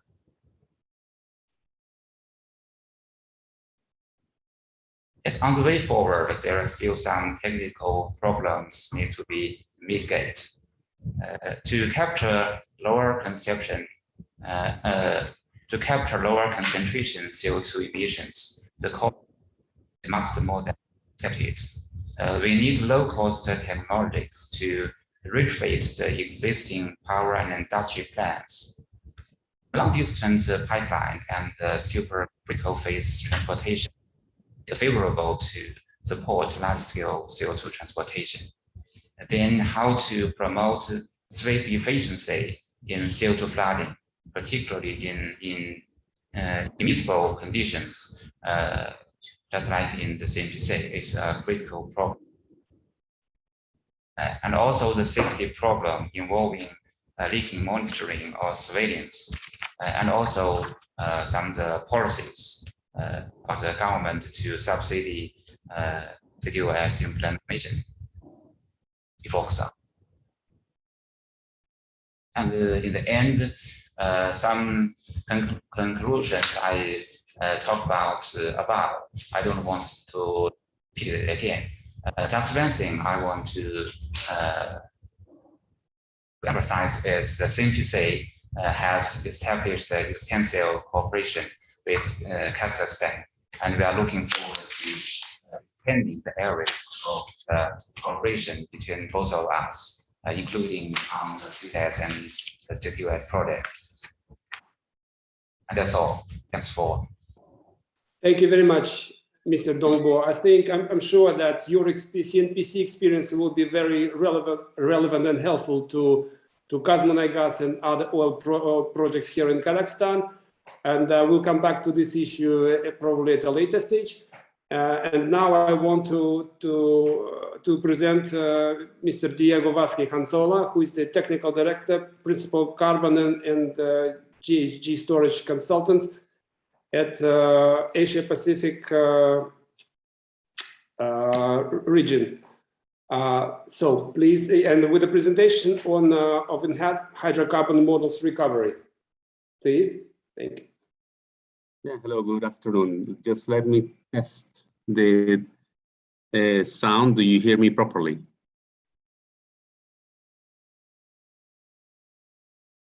Do you hear me and do you see my screen? Yeah, everything is fine. Great. Let me just make this bigger. All right, so I'll spend a few minutes. I was given 10 minutes, so I'll try to go straight to the point. And it's to have a bit of a discussion on the different projects that we in Asia Pacific Energy Solutions have been focusing on. And it's basically on CCUS business models. How do we make money out of CCS? And this is basically our experience in a number of projects, high profile projects in Europe.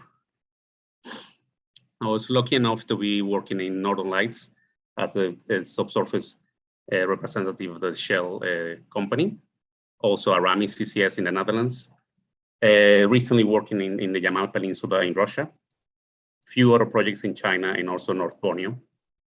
And all these projects, and this is the point that I wanted to bring in this presentation, is all these projects these are not pilot projects.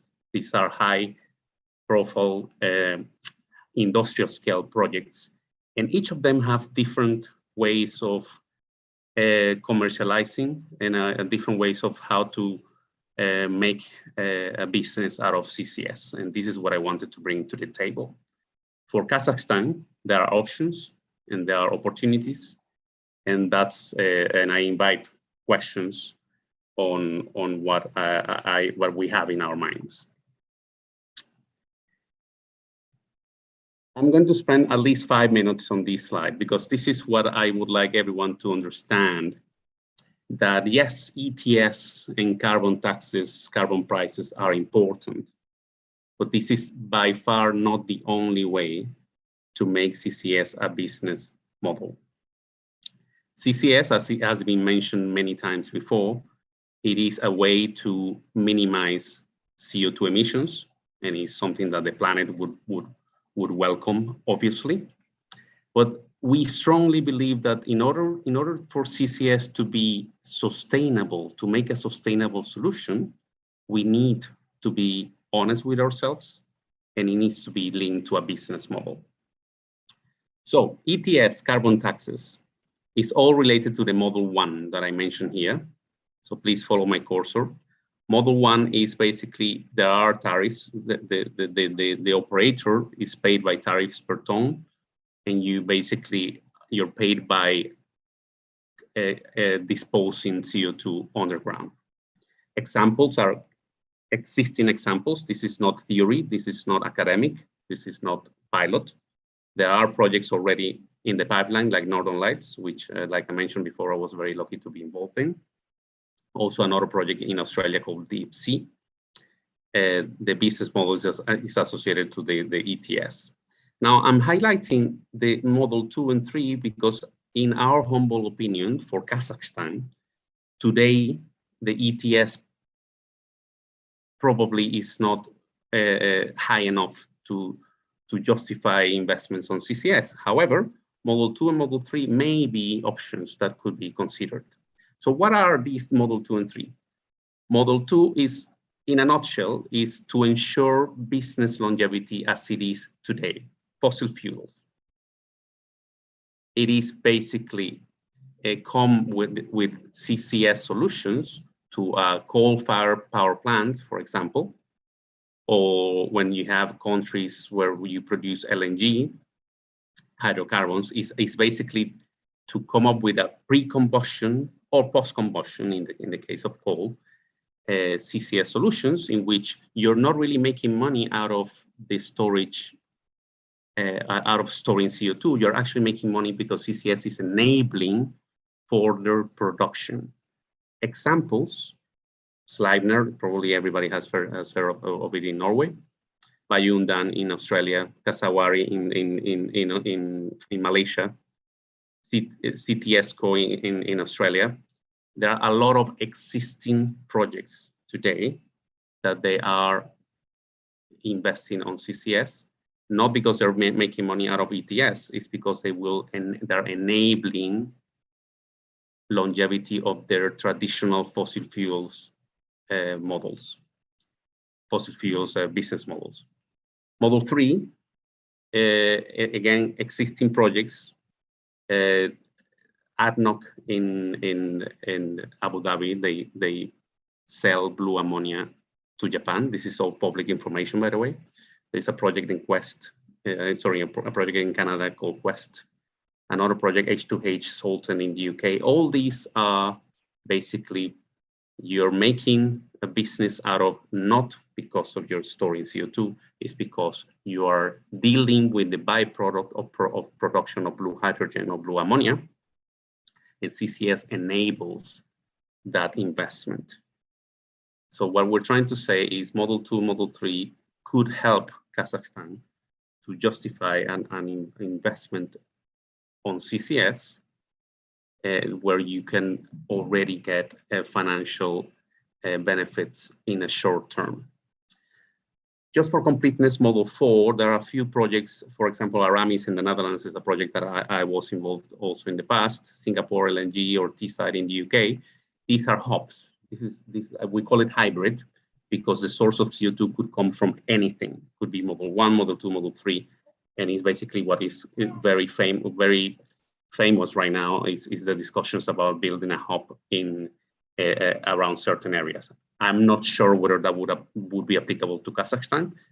Our opinion today in this presentation is about Model 2, Model 3.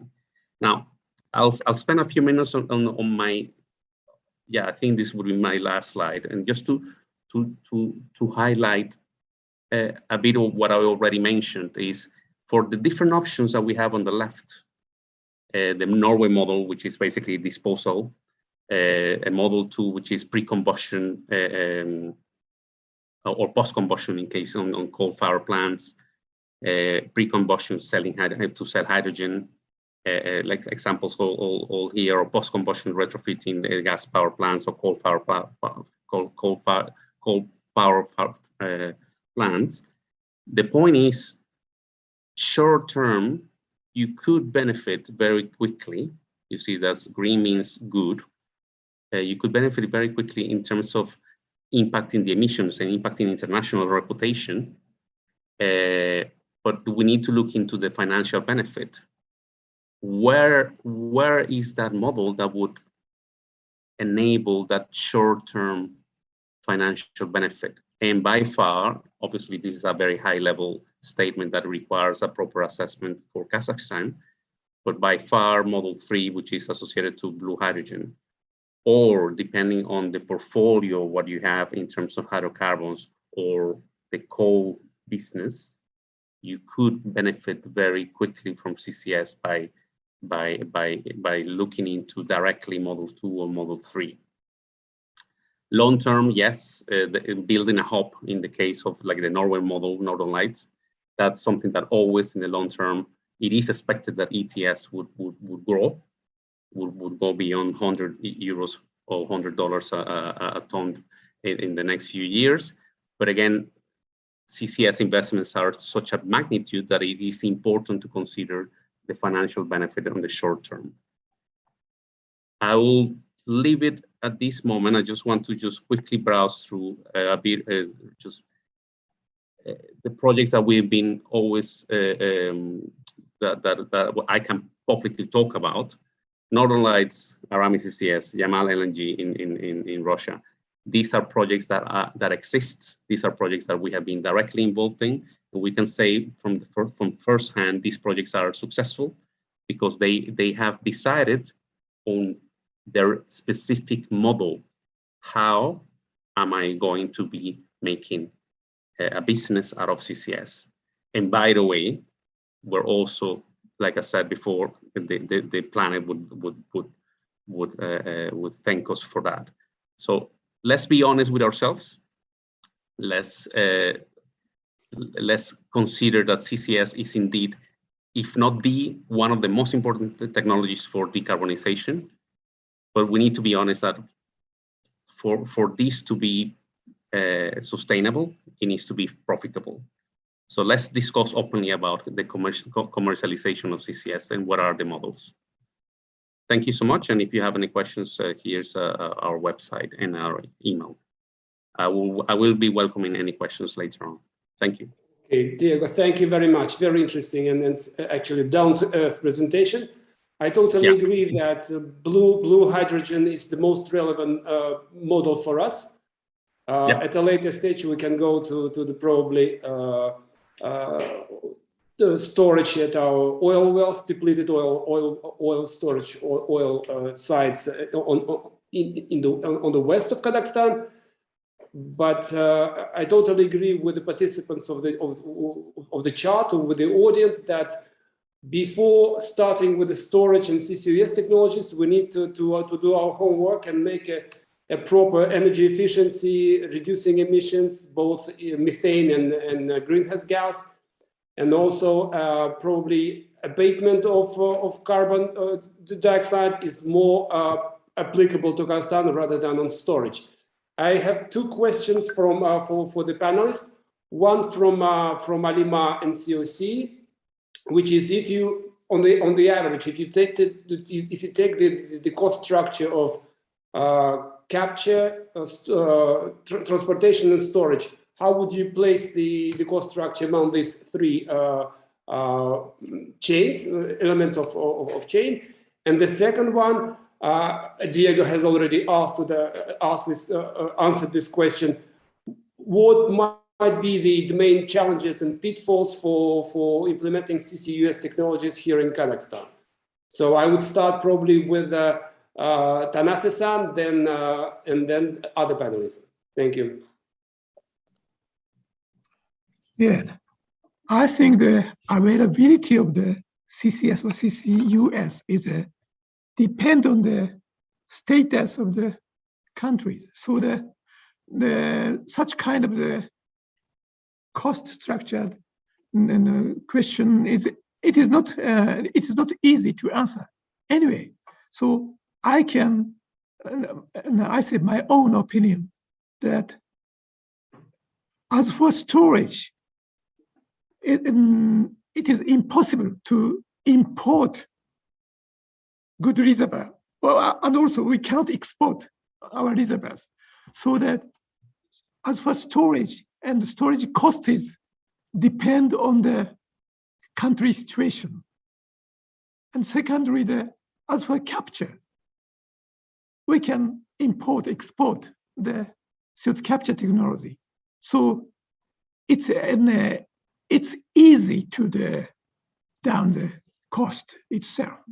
And as for transportation, it's also depends on the countries. For example, in Japan, our reservoir is maybe mainly in the sea and under the sea, and offshore reservoirs we are targeting. So, and as for transportation in Japan, long distance pipeline is not practical. Let's say is not practical. So now we in Japan, especially in Japan CCS, we are now conducting the ship transportation. The ship transportation is most, let's say, feasible transportation method in Japan. So now my company is conducting the demonstration project of the ship transportation. So I'm not sure this is enough answer. Anyway, in Kazakhstan, it is not necessarily ship transportation. So in the capture, transportation, and storage, maybe, and also the cost structure of these items are mainly depend on each country, especially the transportation and also storage. It's my opinion. Thank you very much. Dear panelists, do you have other opinions on that, or I will ask another question? No, it's just to, oh. Go ahead. Shall I go first? And then I was going to say, of course, this really depends on the local conditions, but just to giving some numbers, and then take the numbers from Northwest European context for it. Post-combustion capture on a very large scale, let's say a scale of, let's say, 400 kilotons, this will be in the order of, let's say, 40 to 50 euros per ton of CO2. Transport and storage, already mentioned example of Portos, that would be in the neighborhood of 50 euros per ton of CO2, perhaps a little bit higher because it's a first of a kind, but that order of magnitude. I think Diego can say a little bit more about the cost of Northern Lights, but that will be significantly more in cost for it. So indeed, the storage part is something which is much more difficult to say, but from a capture perspective, post-combustion capture, 40 to 60 euros per ton. Oxy-fuel combustion, so basically capturing CO2, burning the fuel with pure oxygen, is in the same order of magnitude.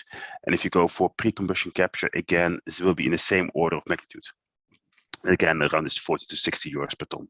But okay, giving as a high level view of it, because I don't know, but perhaps Diego would like to add something to that. Yeah, no, unfortunately, I cannot talk directly about Northern Lights. I'll refer to public information, and generally speaking, different assessments have always pointed to the cost. The cost of capture usually goes all the way to 60 to 70% of the full investment. Now, there is a difference if it's pre-combustion or post-combustion, okay? And that's why the model that you have in mind, if you're producing hydrogen, that would be a pre-combustion solution. Or if your solution is coal-fired power plants, that would be post-combustion, then the cost is dramatically different. So sorry to answer in this way, but it depends. It's horses for courses. It depends on what is your project, what do you have in mind, what is your business model, and that would define what are the real costs for your case. Thank you very much, Diego. I have one particular question to Mr. Dongbo before you answer my previous questions. So we have a quick question from the audience. They're asking whether it's possible to share your knowledge or experience in enhanced oil recovery with Kazakh companies. Okay.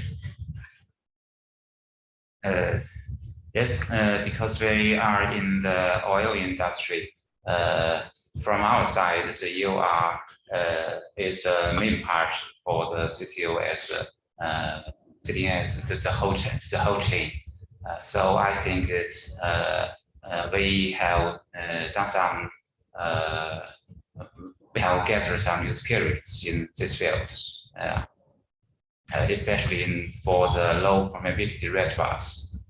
So I think we can share my knowledge with Kazakhstan to put forward all the EOR projects in your country. I think it will be this. Okay, thank you. Thank you very much, dear panelists. I think that we still have time for Q&A after the main discussion.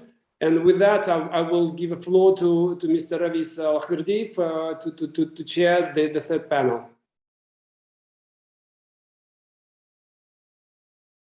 Ramis?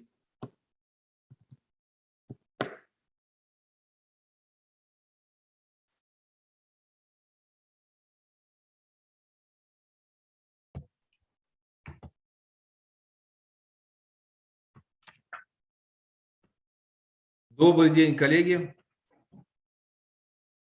Всех рад приветствовать. Значит, меня зовут Алахвердиев Рамис.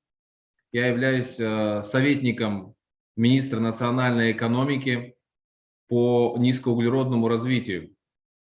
В конце прошлого года, значит, при Министерстве национальной экономики был создан национальный проектный офис под руководством премьер-министра. И задача этого проектного офиса – это доработка стратегии углеродной нейтральности и, значит, разработка всех необходимых мер, шагов по, соответственно, достижению углеродной нейтральности, то есть направлении вот низкоуглеродного развития. Значит, мы этим вопросом, то есть сейчас активно занимаемся именно доработкой стратегии. У нас, значит, эту работу, очень большой объем этой работы провели Министерство экологии совместно с GIZ. Значит, это те необходимые вводные, теперь, которые нам было поручено, мы туда внедряем, тем более с учетом КОПа 26, который состоялся, с учетом тех изменений, которые происходят в последнее время. То есть мы производим актуализацию этой стратегии. Поэтому, конечно, сегодняшняя тематика, то есть она для нас очень важна, потому что непосредственно технологии улавливания, финансирование технологий улавливания – это то, что сидит как бы в основе снова же вот нашей стратегии, где мы должны будем определить объем, соответственно, финансирования, в том числе, которое понадобится нам для достижения углеродной нейтральности до 2060 года. Значит, поэтому сегодня такое важное абсолютно мероприятие. Мы, конечно же, прорабатывая последнее время, то есть все необходимые меры, сталкиваемся то, что много вопросов по концепции финансирования.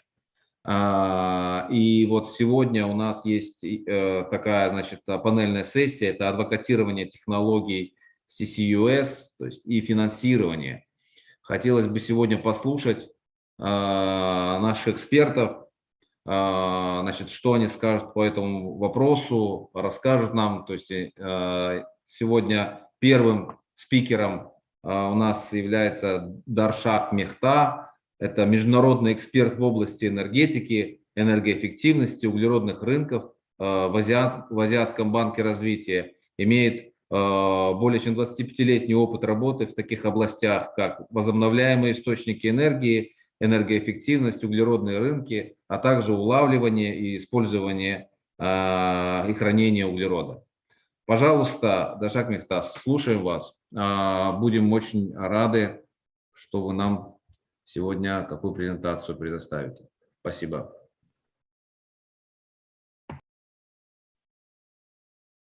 Thank you, Chair. Thank you for giving me this opportunity. Yeah, thank you for giving me this opportunity. Now, let me just check if you can see my screen. Just let me check that. Just a second.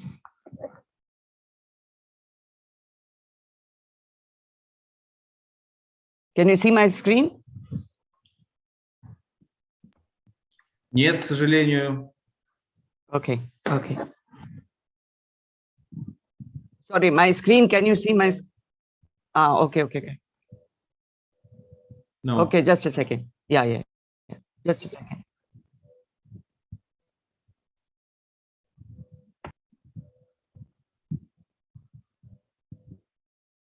Now? Yeah, it's nice. Okay. Sorry for the delay. Let me just put it into full screen mode and yeah. So thank you so much, everybody, for giving this opportunity to ADB to present what it has done so far and how ADB can collaborate with Kazakhstan into the next phase, wherein they would like to go ahead with CCUS as a tool to decarbonize and meet their 2060 target.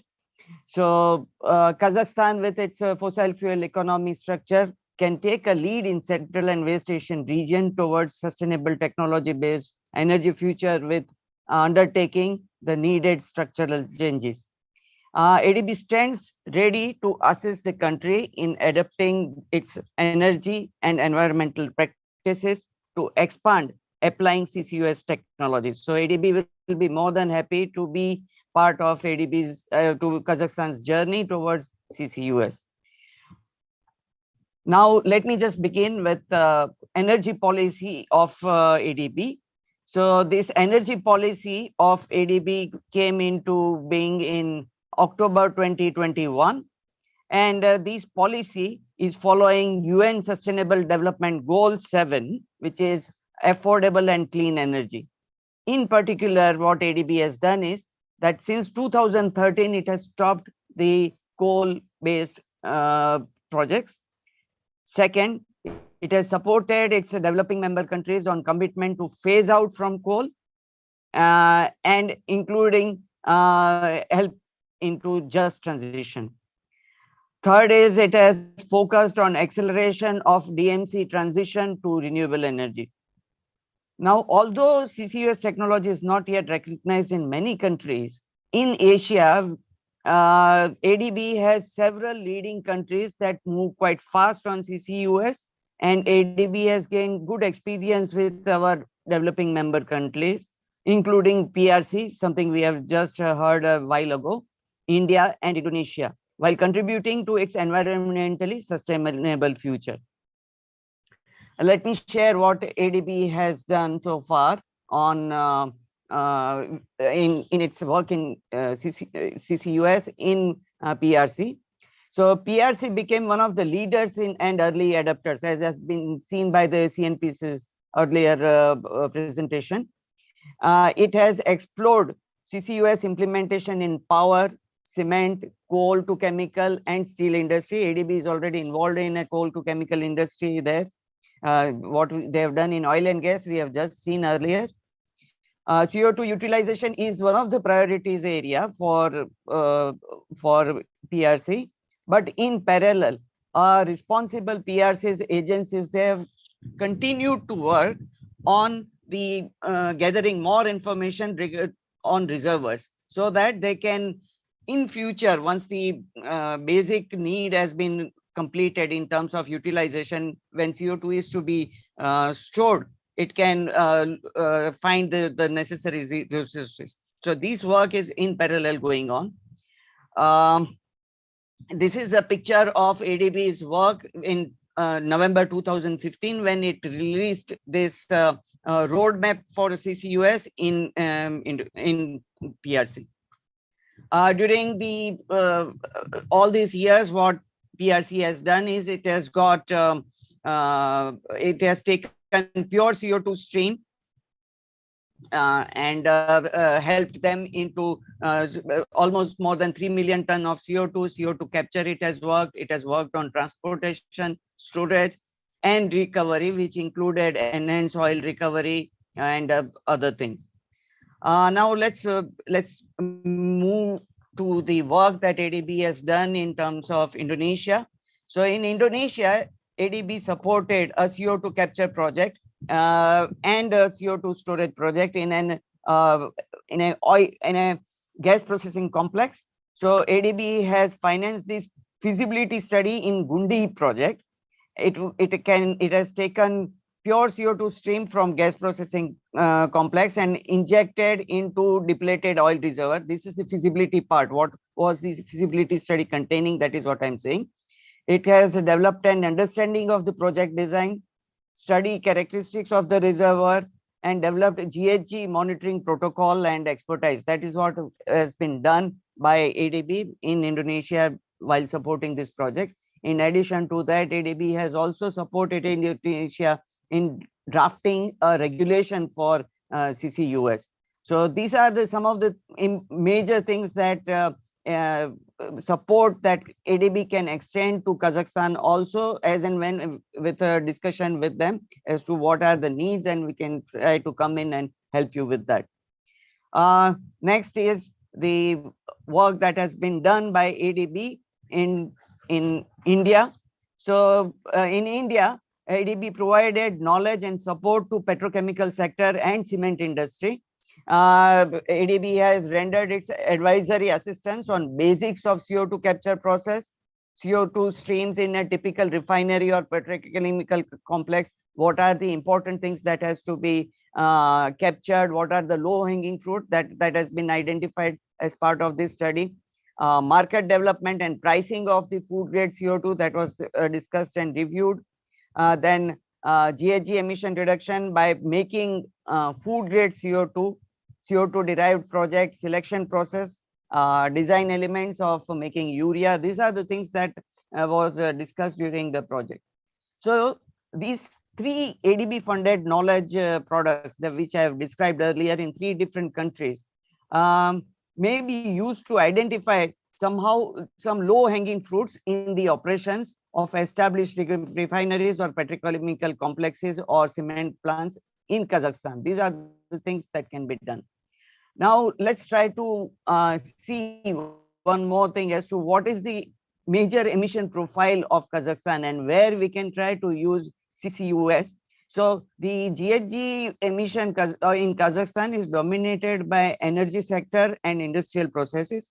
As such, CCUS can be helpful to decarbonize mainly oil and gas, power and cement plants and facilities.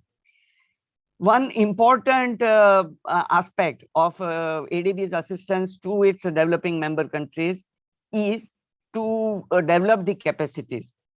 So ADB has helped to establish centers of excellence in PRC and Indonesia. These centers have in general provided critical data to identify potential for application of CCUS. At the same time, they are also regional hubs to train manpower and develop the technology. Kazakhstan can also think of setting up such centers of excellence which can promote CCUS, and maybe IGTIC or other well-established institutions can serve as Kazakhstan's center of excellence to accelerate further deployment of CCUS technologies.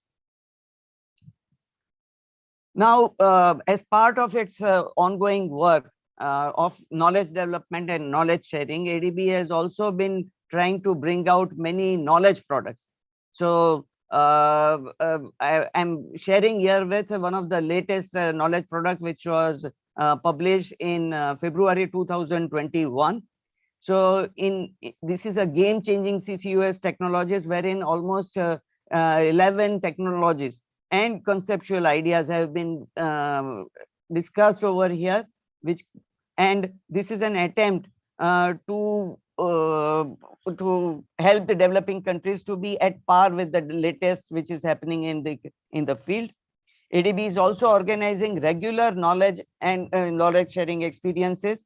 We will be happy to include Kazakhstan in any such deliberations. We are having next a workshop on CCUS in June 2022, which will be a virtual workshop on CCUS, and it will be part of the Asia Clean Energy Forum, and we'll be happy to let you know in advance as to when we have finalized the program.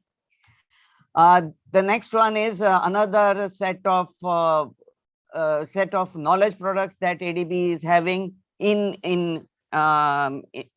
as when it has worked on various things. One particular product I would like to share with you is this 2013 document wherein ADB explored 4 Southeast Asian countries, which is Indonesia, Philippines, Vietnam, and Thailand. So these 4 countries in 2013 they were still at an early stage. So ADB helped them in developing the understanding of where is the CCS potential, what technologies are there, what the local conditions, how local conditions can be explored, and CCUS can be used as a decarbonization tool. So you can see since 2013 till now what development has taken place. You can review this document and see how these countries have progressed so far, and probably it will be a good learning lesson for Kazakhstan to when they are developing their own things, ADB will be more than happy to be part of that journey along with so many other international organizations which are present over here. The last slide, of course, I'll just be concluding, and I would like to draw your attention to one more study that has been done. This study you are seeing on the right-hand side, which is the picture is of next phase of roadmap for China. This is something which is going to come out probably late this month or early next month. So even in 2015, ADB has helped PRC in developing a roadmap. What ADB has done now is during these 7 years, whatever progress and experience that has been gained in China and the technological developments that have taken place, based on that, a new roadmap, improved roadmap has been prepared, and this should be public by early next month, I hope. So whenever it is available, we'll be sharing with you. I think with this, I'd like to stop my presentation and happy to discuss further opportunities to work with Kazakhstan. Thank you.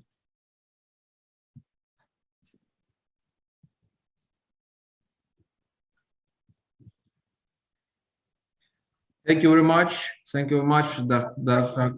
Mifta. Very interesting presentation. I think that's for all. And I want to ask one question from my colleague. So, is there any option to open the Center of Excellence in Kazakhstan? What kind of needed to do that? I think you can, yeah, that should be an opportunity. I think we can discuss and deliberate it a little further. We can develop and discuss with Mr. Nariman, who is the country director of ADB in Kazakhstan, and we can discuss as to what are the opportunities. ADB has already, we are already in middle of this year, so some of the work has been already planned. But maybe we can start small, and ADB will be happy to collaborate with Kazakhstan on the next phases. Thank you very much. And one more question from me.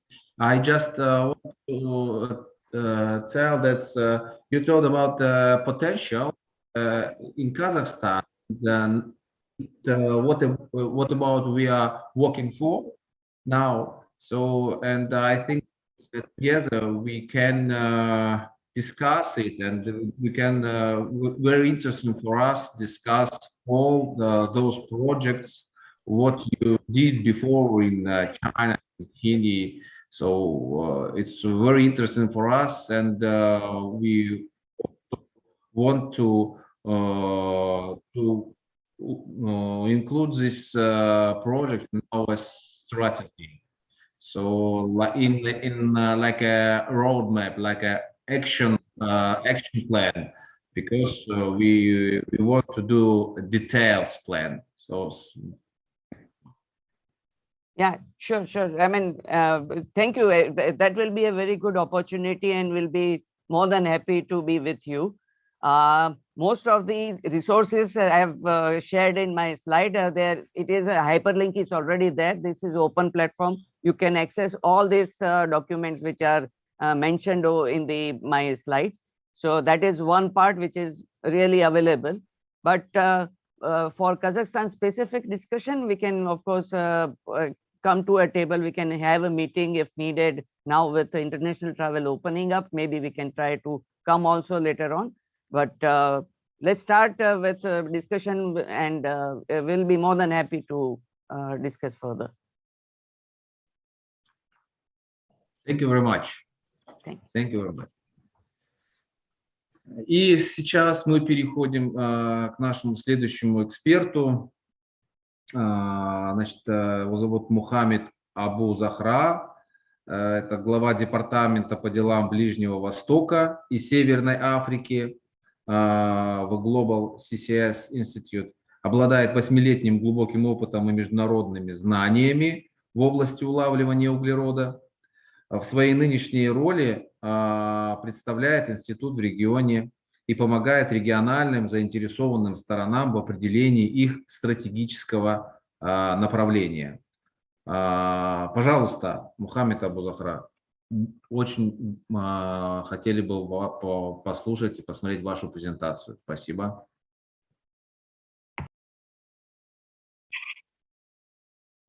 Okay. Yeah, good afternoon, everyone. I hope you can hear me clearly. And let me share my slides first.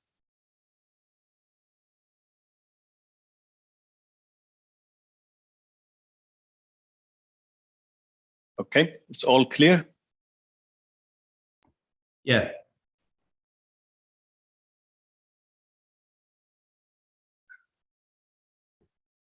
Okay, so good afternoon again, and thank you for the opportunity. I'm sorry, I'm still hearing the translation, so I need to.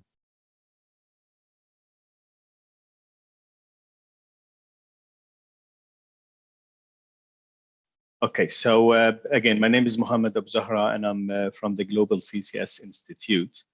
I'm the head of the Middle East and North Africa region, and I'll give you some flavor on the status of CCS globally. And before I do that, just a couple of slides introducing the Global CCS Institute for those who are not familiar with our work. So the Global CCS Institute, we see ourselves as an international climate change think tank. It's headquartered in Melbourne, and now we have offices across the globe in 8 different cities.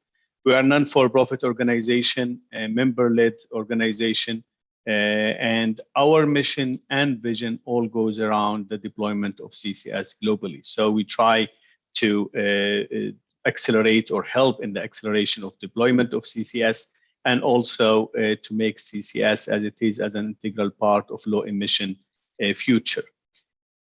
So we have these 8 offices. Recently, we established the office in the Middle East, and I'm heading that in Abu Dhabi.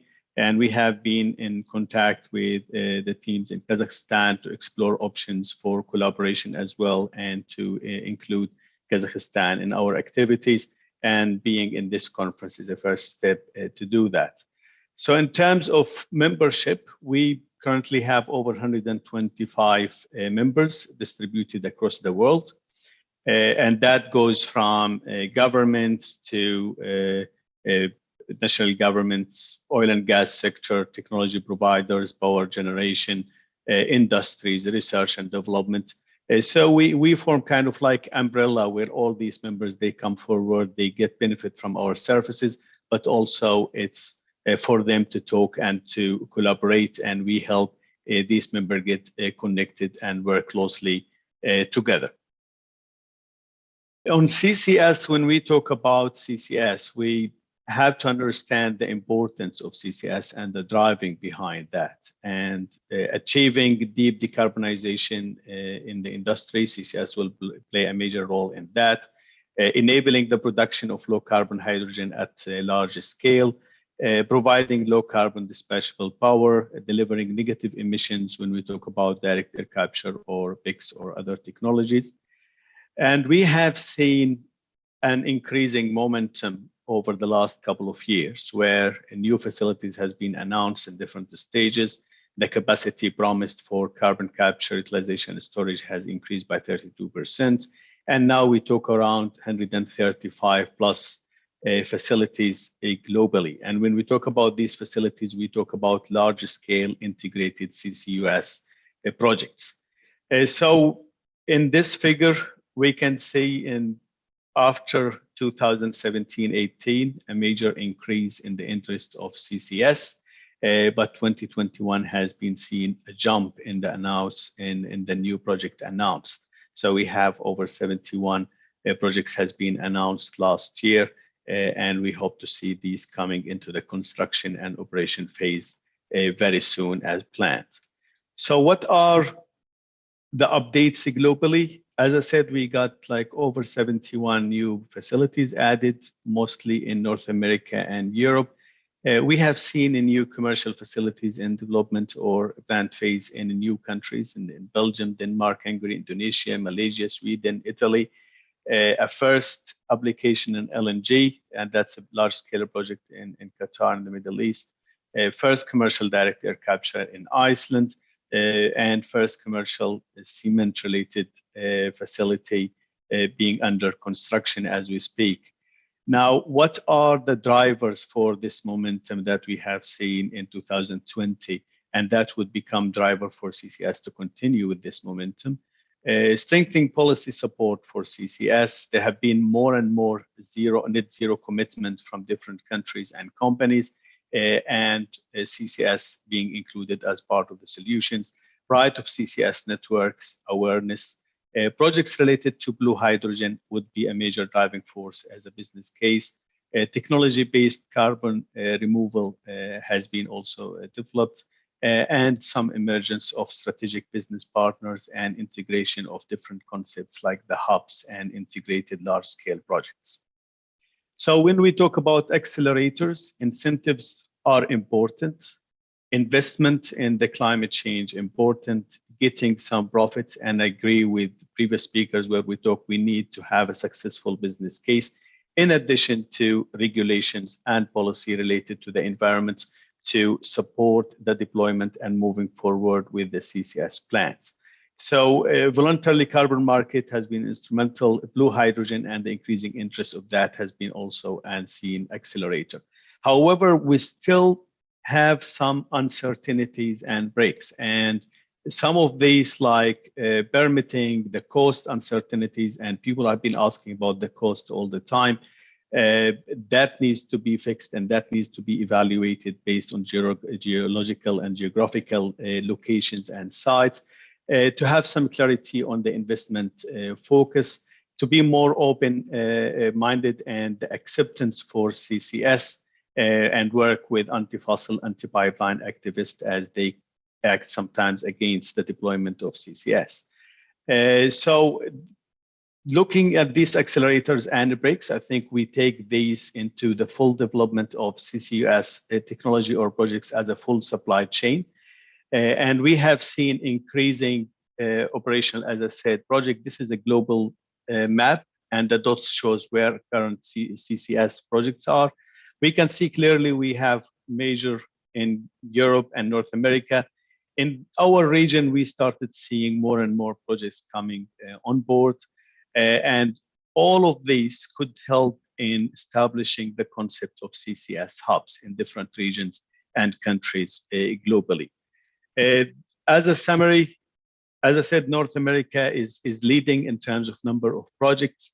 But I want to stress that we have started seeing newcomers into the CCS domain. In the Gulf Cooperation Council here in the Middle East, we have 3 projects currently in operation phase and a couple of projects in development phase.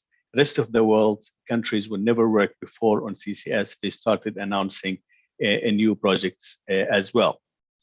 This map or chart shows us the projects from as early as 1972 until the planned projects up to 2030. The bigger the dot, the larger the scale. And on the left, you can see the different sectors. I will highlight a couple of examples. For example, we have a project in Abu Dhabi, and that's the first CCS project linked to the steel industry.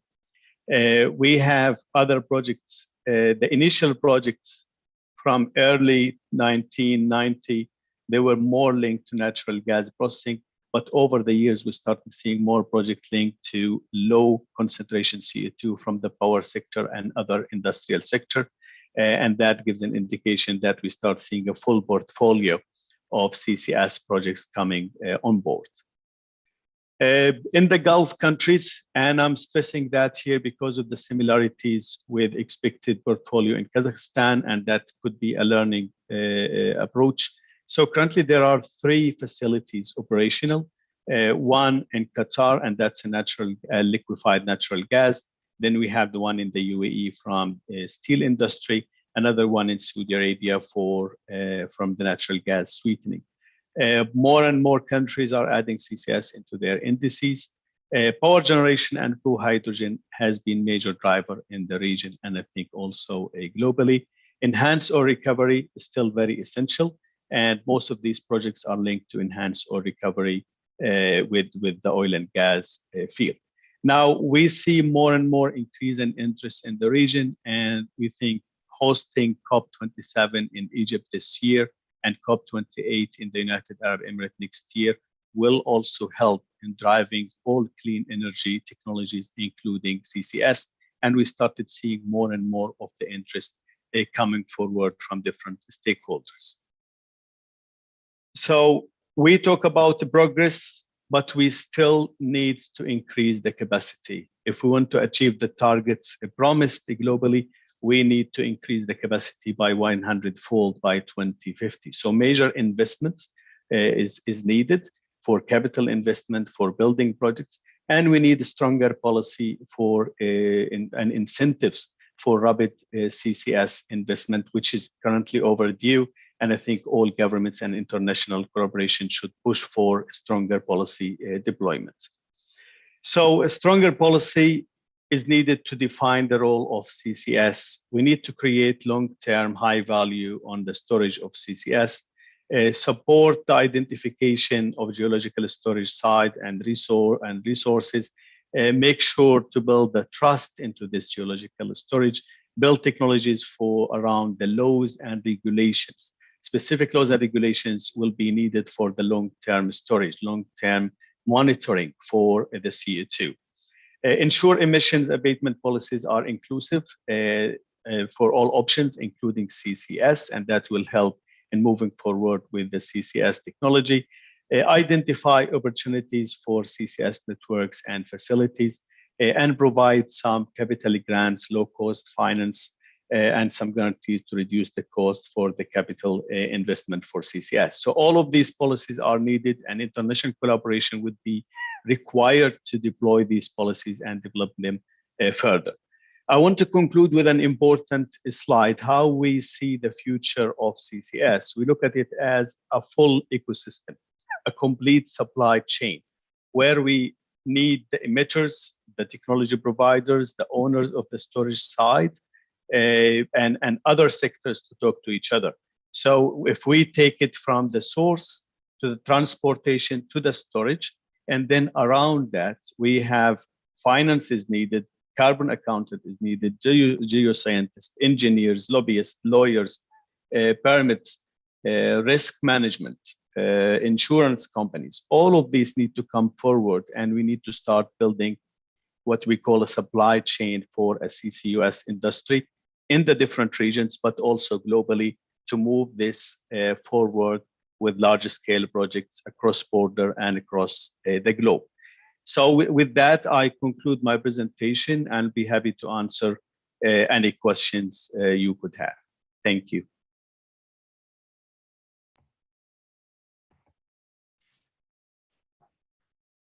Спасибо большое. У нас есть, we have one question from my colleague. So, is there any option to open the Global CCS Institute in Kazakhstan for the acceleration of deployment of CCS? Thank you.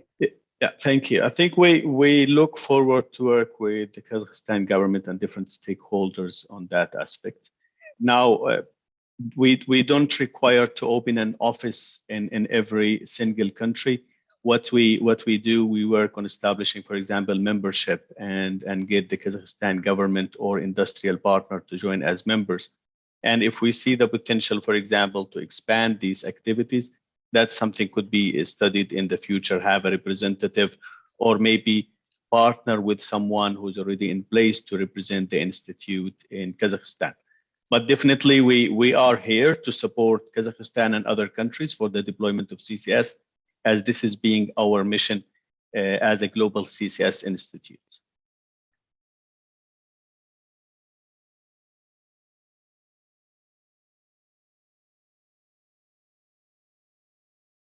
Thank you. And one more question, please. Could you talk more about acceleration and break you encountered during your think tanks incubators? I'm sorry, I missed the second part. There was a break in the sound. Could you talk more about accelerators and break you encountered during your think tank incubators? Okay, so when we talk about accelerators, we have been working with different governments and different technology providers, different stakeholders on, first of all, encourage collaboration and knowledge sharing. And that's something we do via our publications, events, specialized studies, and coordinating activities between different members, countries, and companies.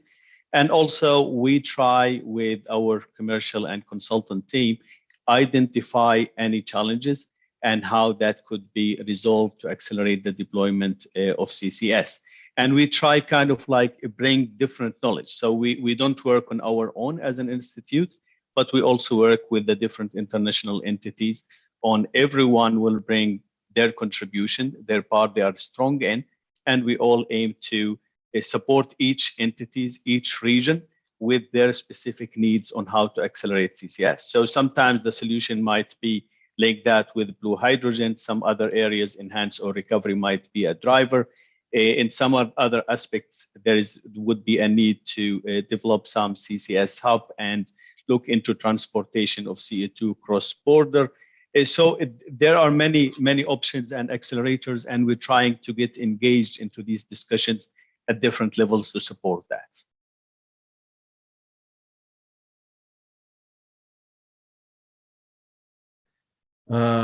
Еще один вопрос, вот что касается, говорилось сегодня про, так скажем, необходимость, и мы сегодня работаем над необходимостью внедрения законодательные и подзаконные акты, значит, всех необходимых моментов, которые, так скажем, требуются для вот внедрения такого рода технологий, то есть улавливания, утилизации. Могли ли бы вы, то есть мы с вами как проектный офис, ну, непосредственно по низкоуглеродному развитию, проработать и, так скажем, совместно отработать вот необходимые механизмы? Спасибо.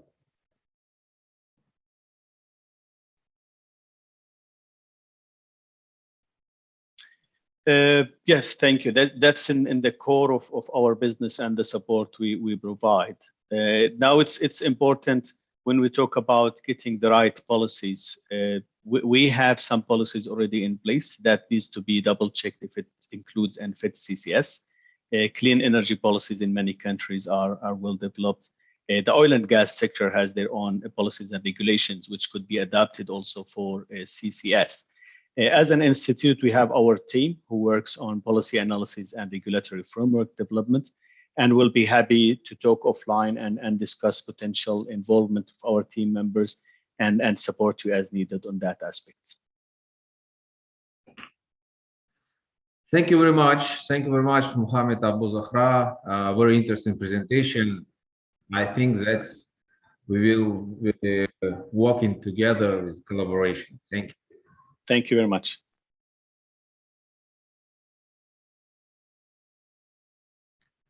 Значит, следующим экспертом сегодня у нас является Димитриус Куфус. Это ведущий специалист по прямым финансам, заместитель директора по энергоэффективности, изменению климата ЕБРР, имеет более чем 25-летний практический опыт в широком спектре областей, в том числе в области производственных технологий и оптимизации процесса, систему управления производством энергетических и экологических технологий, энергетического и экологического законодательства, отчетности и цепочки поставок. Пожалуйста, Димитриус Куфус, будем рады послушать и посмотреть вашу презентацию.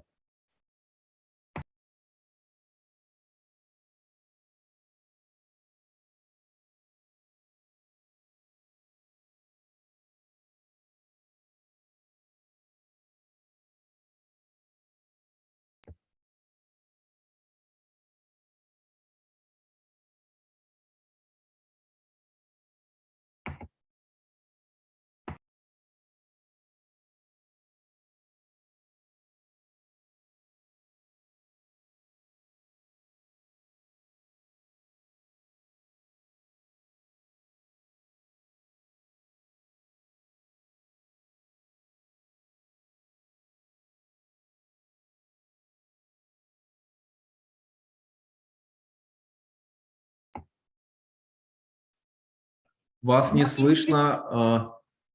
Что-то со звуком.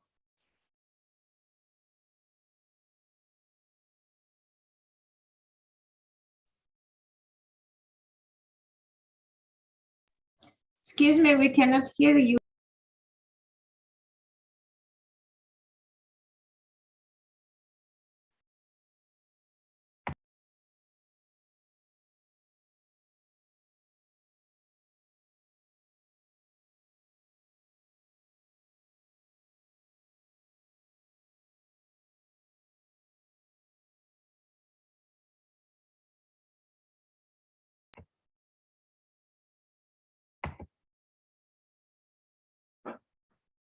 Нет, звука до сих пор у нас нет.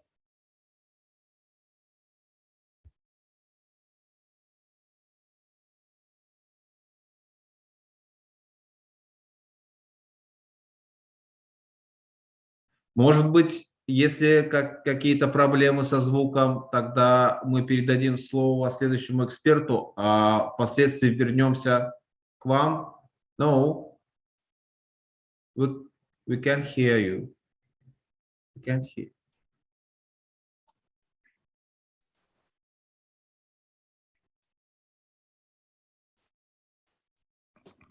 Can you hear me now? Yeah, now it's okay. Okay, all right. Apologies for that. Let me share my screen.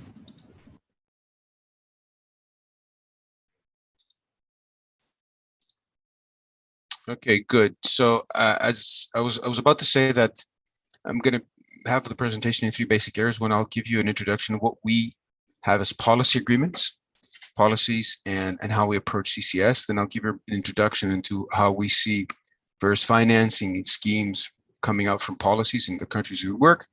Then I'll give you a presentation of a specific financing scheme we have in place for countries like Kazakhstan. So our new approach on our green economy transition, as we called it, was stated in 2021, which composed three basic pillars. The first one was the thematic areas, where we identified the key areas that we're working on. The policy engagement identified the low carbon strategies and the building capacity and the corresponding measures that we need to take in place. And the third, the most important, was Paris aligned, which means we have made a statement that by the end of this year and from 1st of January 2023, all our investments and all our activities will be Paris aligned. And therefore, this means that CCS, as a key carbon reduction lever, is a critical component to that. As part of our thematic areas, we've identified the following key areas that we have seen. And in that, we see in industrial decarbonization, in the energy systems integration, where CCS is mostly applicable. And that's where I'll focus in the next slide of this presentation.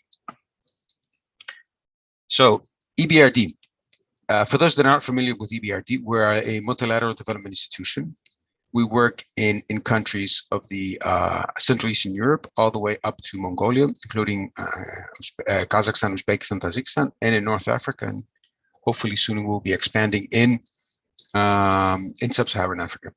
Our three basic offerings is we provide any type of financing form, whether it's loan, equity, guarantees. We mobilize additional funds. We're the largest B lender in our countries of operation, and we have specific policy targets. We provide technical assistance, and this is important because we can support companies in identifying the low carbon pathways through visibility studies, technology roadmaps, resource efficiency audits, climate risk assessments for their specific application. And we have actually executed CCS studies in various countries, such as Bulgaria, as part of the application to the NER 300 a few years ago. And then we provide additional concessional co-financing, which I'll discuss a specific program later, but this identifies specific targeted financing instruments that are needed in order to overcome barriers for certain investments and technologies that are not profitable or commercial yet, such as CCS. But why has CCS have gained so much traction lately? Because we've identified that CCS is a key lever. We've seen that for CCS to be able to reach the potential that it needs in order to may be a catalyst for us to be Paris aligned, this presents the amount of CCS that needs to be captured. As you'll see, most of the industrial sectors, most of the energy sectors there require CCS. Just to mention iron and steel, power, petrochemical, blue hydrogen, cement, and of course direct air capture. That is what it's counted for. So basically, we need about 6 gigatons per year of CCS to be captured. The amount is quite big, actually. So now I'll focus a bit on the policies and the funding that we see in our country of operation that are most applicable and the most innovative. And these mostly stem from the European Union. In the European Union, as part of their Green Deal, they've actually put in place what they call the Innovation Fund, along with other funds, such as Connecting Europe, Facility, the Horizon 2020, and Recovery Next Generation. The Innovation Fund is an innovative fund targeting deployment of large-scale technologies that are needed to meet the goals of the Paris Agreement. The first application of the Innovation Fund was done last year to the EU, and the majority of the projects there submitted were CCS projects. Some of these projects I've identified here, where you can see the Porthos project in the Netherlands, Anthos in the Netherlands, Daragand in France, in Poland, etc. For what concerns the EBRD, we've actually submitted with one company a CCS project for an industrial CCS cluster in one of our countries in Bulgaria just last week. And this is a cement, agrochemical and chemical complex of avoiding about 2 million tons per year CCS in a depleted offshore field in the Black Sea. The envisaged cost of this project goes to about between 800 million to 1 billion until a final investment decision is made. And we supported all sponsors in the application process through providing our technical expertise, our financing expertise, but also providing technical assistance in executing feasibility studies that are necessary in order to be able to identify the key bottlenecks. In addition, we've provided also financing support as a letter of intent at this point until the final closing agreements are in place, and we expect that hope we will be able to close the deal sometime next year. Now, that is a typical industrial CCS project that we are working on, and we will be continuing to working on in the future for various countries that have similar programs in place, or we will be able to set up similar programs. So for us, in the countries that we work on, the key actions that we see are needed in order to secure concrete results on CCS are in basically 4 categories. We need clarity on the vision of the CCS of the country. This is mostly embedded in their strategic vision of Paris alignment. Second, we need economics of the CCS. We basically need a carbon price. In the EU, where this was, where the Innovation Fund was set up, this was quite relevant because with the carbon price right now between 60 to 100, it has been fluctuating lately, we see that the economics stack up. But also the ETS price here was very important because the funds of the ETS were channeled back to create the Innovation Fund. We think this is important since Kazakhstan has the ETS in place and can put in place a similar scheme. EBRD can support that and in providing the necessary technical expertise on how this scheme can be set up along with our financing. The second is developing the technical and coordination challenges that are necessary, right? This is not an easy project to execute. It requires a lot of technical expertise across critical value chains that probably have not worked before. For example, a cement plant has not done any oil and pipeline and transportation, nor has an oil upstream field company has worked with a cement plant.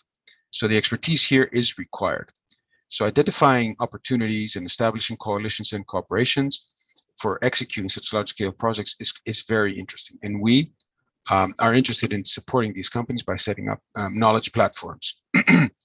One critical component that we see is necessary in our concept work is public acceptance. The previous round of the EU a few years ago did not receive the public acceptance for CCS project, and that's why one of the critical factors for its non-failure, non-success was the public non-acceptance of this project.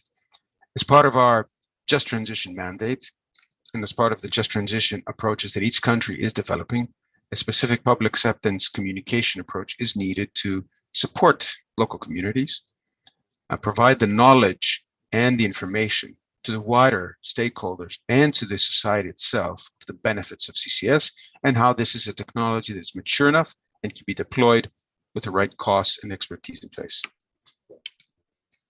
For concerns EBRD as a financing program to support CCS deployment, we've established with the GCF what we call the high impact program for the corporate sector. These are the countries that we will be operating in. As you'll see, Kazakhstan is one key country. The main goal is to support companies in the decarbonization efforts. The program will have an impact of at least 17 low carbon strategies to be adopted and investments realized with over 17 million tons of CO2 equivalents. One of the key components that we are targeting for deployment of this is CCS. Now, if a company in Kazakhstan, which is into the manufacturing services sector, the agribusiness, the mining sector, foresees CCS to be one of the key carbon reduction technologies that they'd like to employ in their journey for carbon neutrality, we'd be happy to assist them both technically and financially. Just to highlight that this loan, this program is a high impact loan, which is a concessional loan, which means we've received funds from the GCF, the Green Climate Fund, for which up to 25, in certain cases 30% of the total project cost will be covered by the GCF on a concessional basis. This basically means that the GCF loan interest rate and the EBRD will start at the same price, but when the first covenant is achieved, which is usually a CapEx related covenant, such as installation of the capture of the CCS, then there will be an interest rate offered, which will be reduced by 25% on the GCF tranche. Then a second discount will be offered for second CapEx deployment of another 50%, reaching the floor of 1%, along with the development of a low carbon strategy and commitment of the organization to implement the full program in place. This is a typical concessional financing scheme that we've deployed and we've designed to support companies in the acceleration of high impact technologies such as CCS. And we'd be happy to listen to companies operating in Kazakhstan if they're interested in understanding more about this financing scheme, understanding more about expertise and how we can support them further.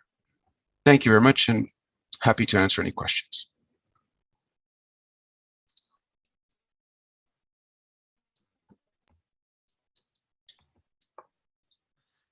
Спасибо большое.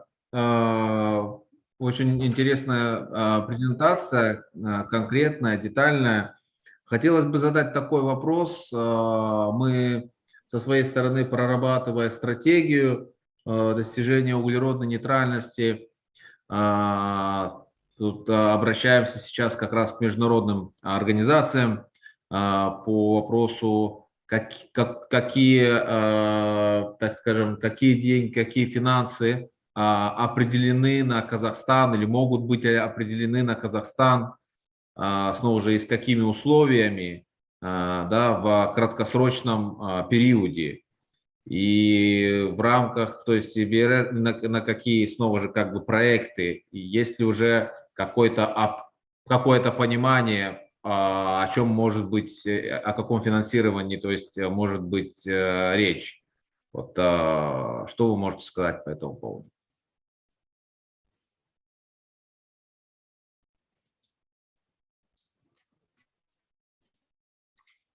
Okay, well, I didn't hear the question very well because there was some break in the translation.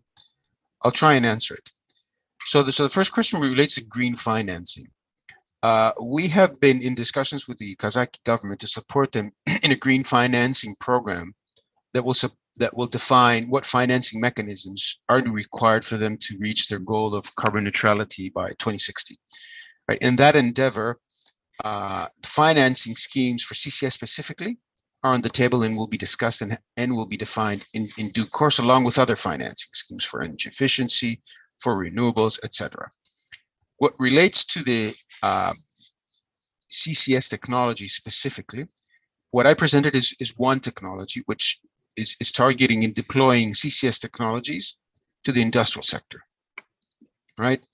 And we expect that for deployment of this in the Kazakh industrial sector, which is cement, steel, fertilizers, the magnitude is quite high. We're talking about tens of billions, right? It's not an easy exercise simply because the industrial base is quite huge.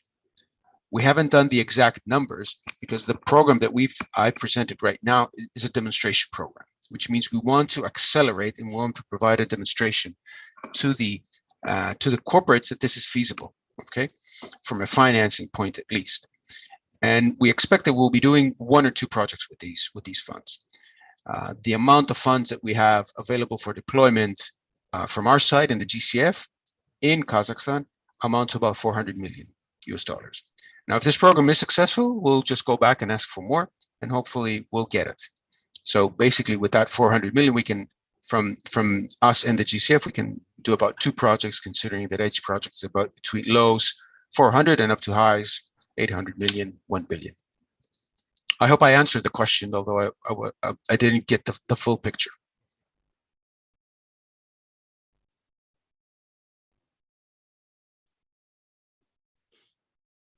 Спасибо большое. Хотелось бы одно уточнение, что вы говорили о том, что как раз-таки стоимость и объем, наверное, да, в том числе будет зависеть от амбициозности целей.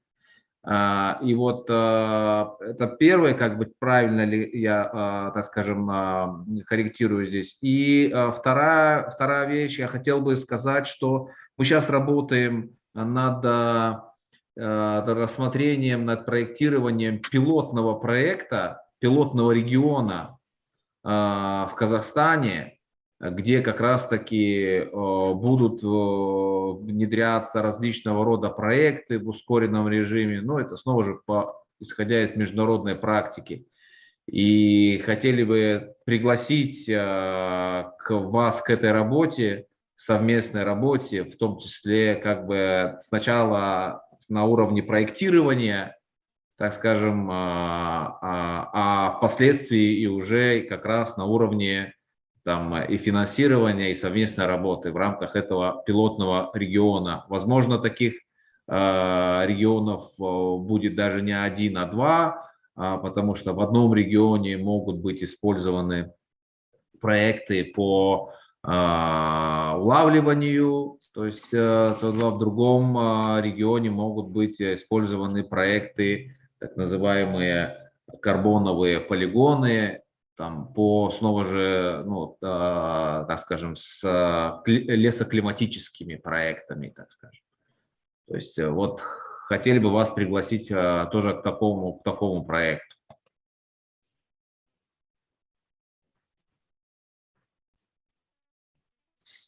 Okay, yes, of course, we'd be very interested to understand more about these projects and how we can support you. As I said, we have this financing scheme, which is targeting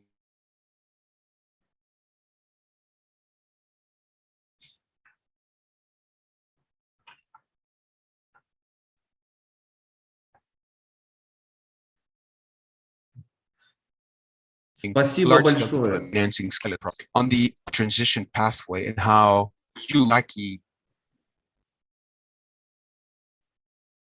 Yes, hello.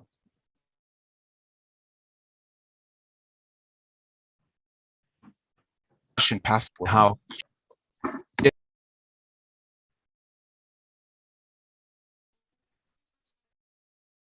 Okay, so I was saying that for the goals and the targets, this mostly depends on what transition pathway you, as a Kazakh government and authority, want to take. Do you want to take a steep?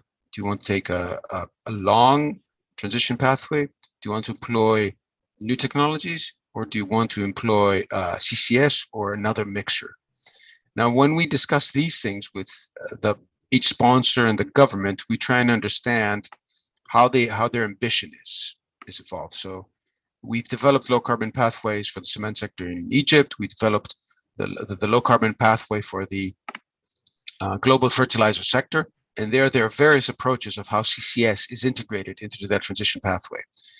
And that is an exercise that we can support you on. And we can identify the major carbon reduction levers that you think fit your ambition and are reflected in your policies. And we'd be happy to execute that assignment and come together on how low carbon pathways for industrial sectors, cement, steel, fertilizers, are shaped, and how CCS is an integral part to that in those technologies.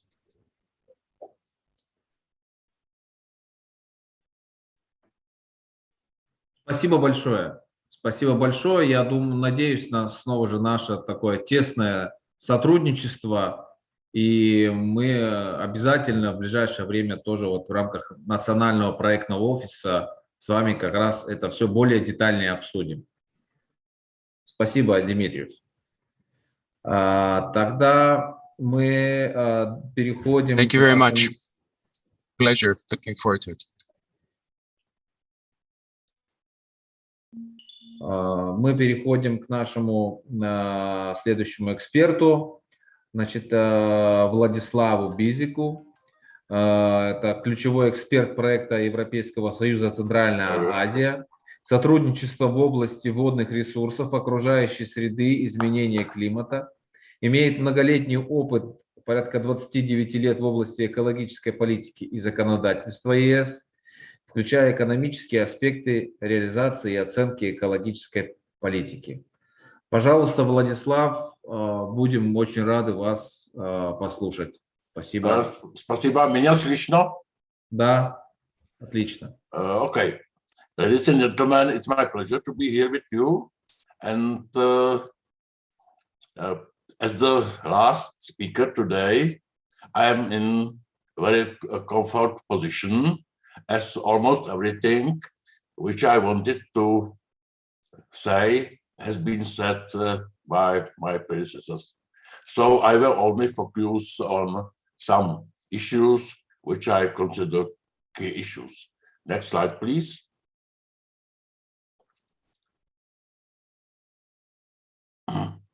Следующий слайд, пожалуйста. И еще следующий.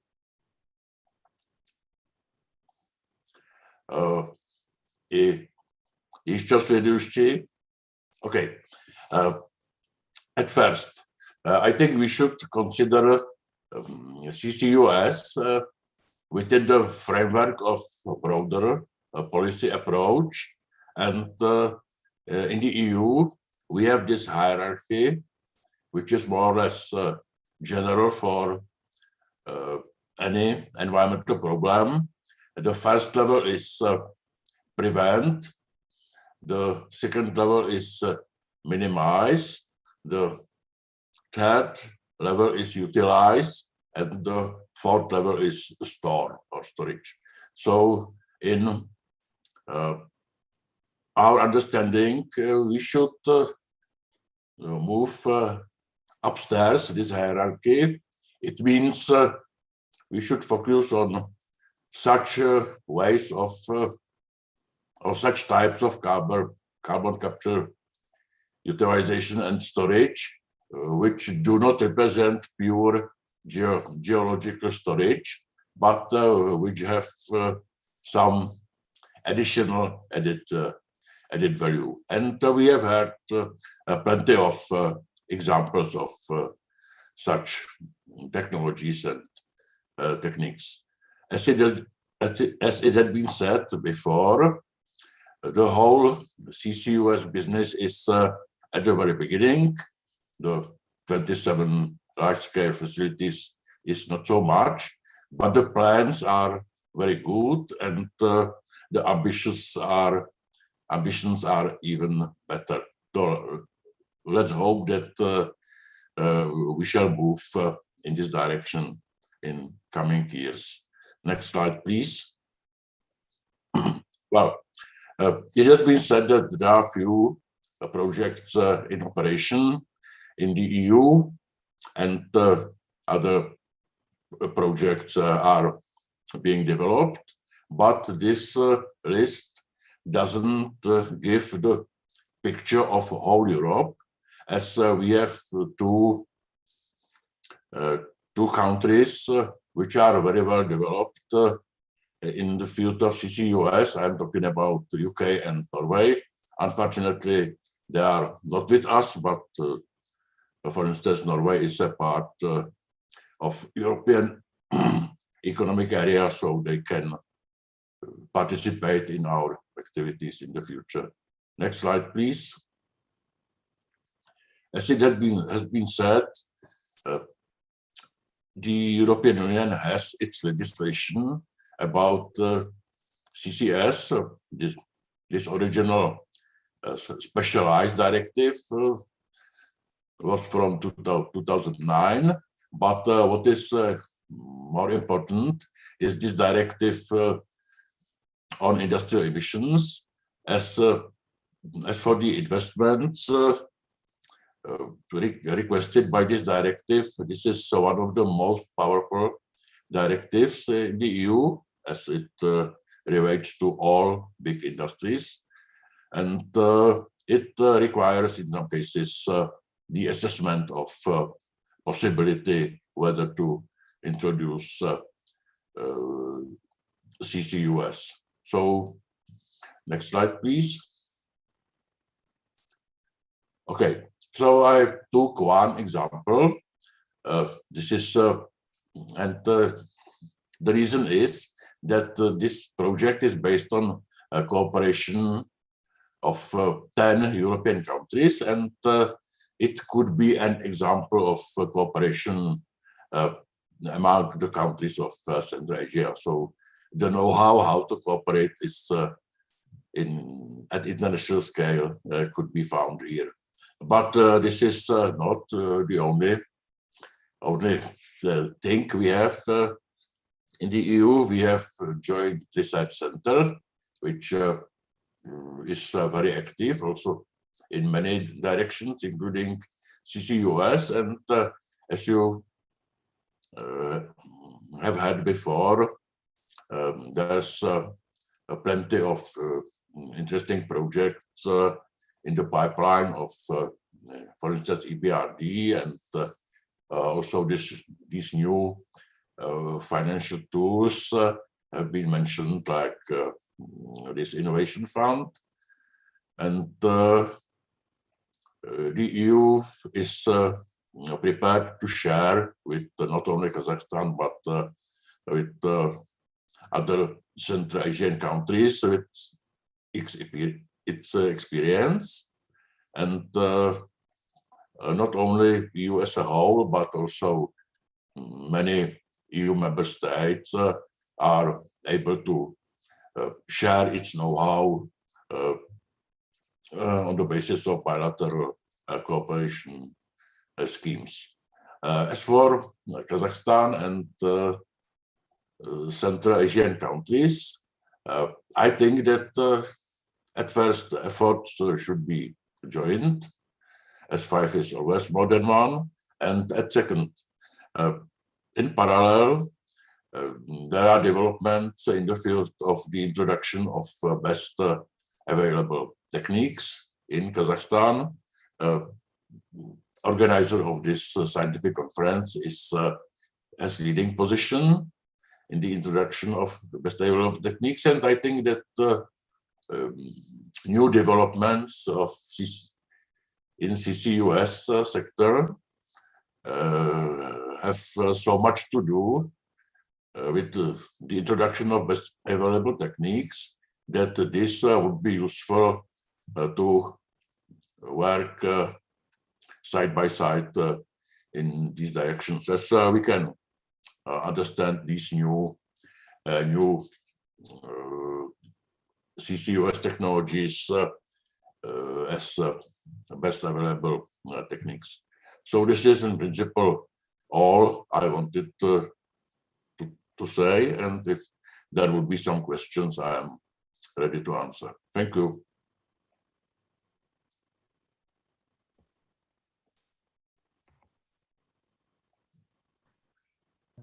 Thank you very much. Thank you very much, Vladislav. I have one question from my colleague. In your opinion, how the carbon capture, utilization, and storage technologies are implemented in Kazakhstan? How many years needed to make it work in industrial process? Oh, it depends. As you have choice of technologies. Some of them are not so complicated, others are more complicated, but I guess that Kazakhstan has very good position and good potential, as Kazakhstan is an oil mining country, and the technologies to support oil mining using CO2 are known and could be implemented, in my opinion, relatively quickly. Other technologies might be more complicated, which would need more energy supply and maybe new facilities. But in principle, I would believe in Kazakhstan potential, and it's a relatively quick implementation.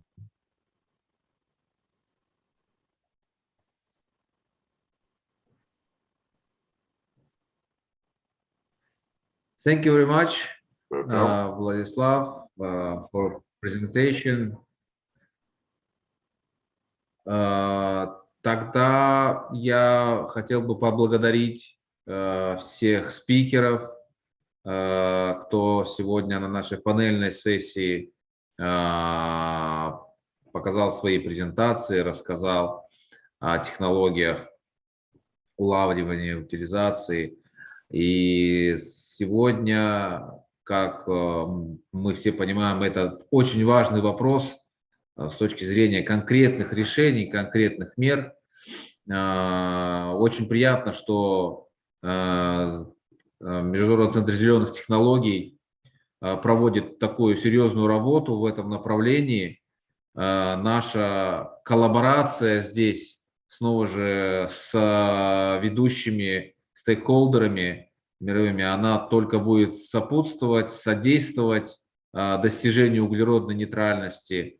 Поэтому спасибо огромное сегодня спикерам. И я бы хотел передать слово МЦТ, Международному центру зеленых технологий. Так скажем, спасибо вам огромное за предоставленную площадку. Спасибо. Спасибо, Рамис. Уважаемые коллеги, благодарю всех за активное участие в мероприятии, которое было организовано Центром. Отдельную благодарность выражаю спикерам за предоставленные презентации и свой опыт в работе с технологиями CCUS, их разработке и продвижению. Высокая активность участников показывает актуальность выбранной нами тематики. К сожалению, ограниченное время не позволило нам осветить и ответить на все заданные вопросы. В свою очередь отмечу, что нами будет продолжена работа в данном направлении, и мы открыты к сотрудничеству, а также предоставить ответы на все заинтересующие вопросы на сайте Центра.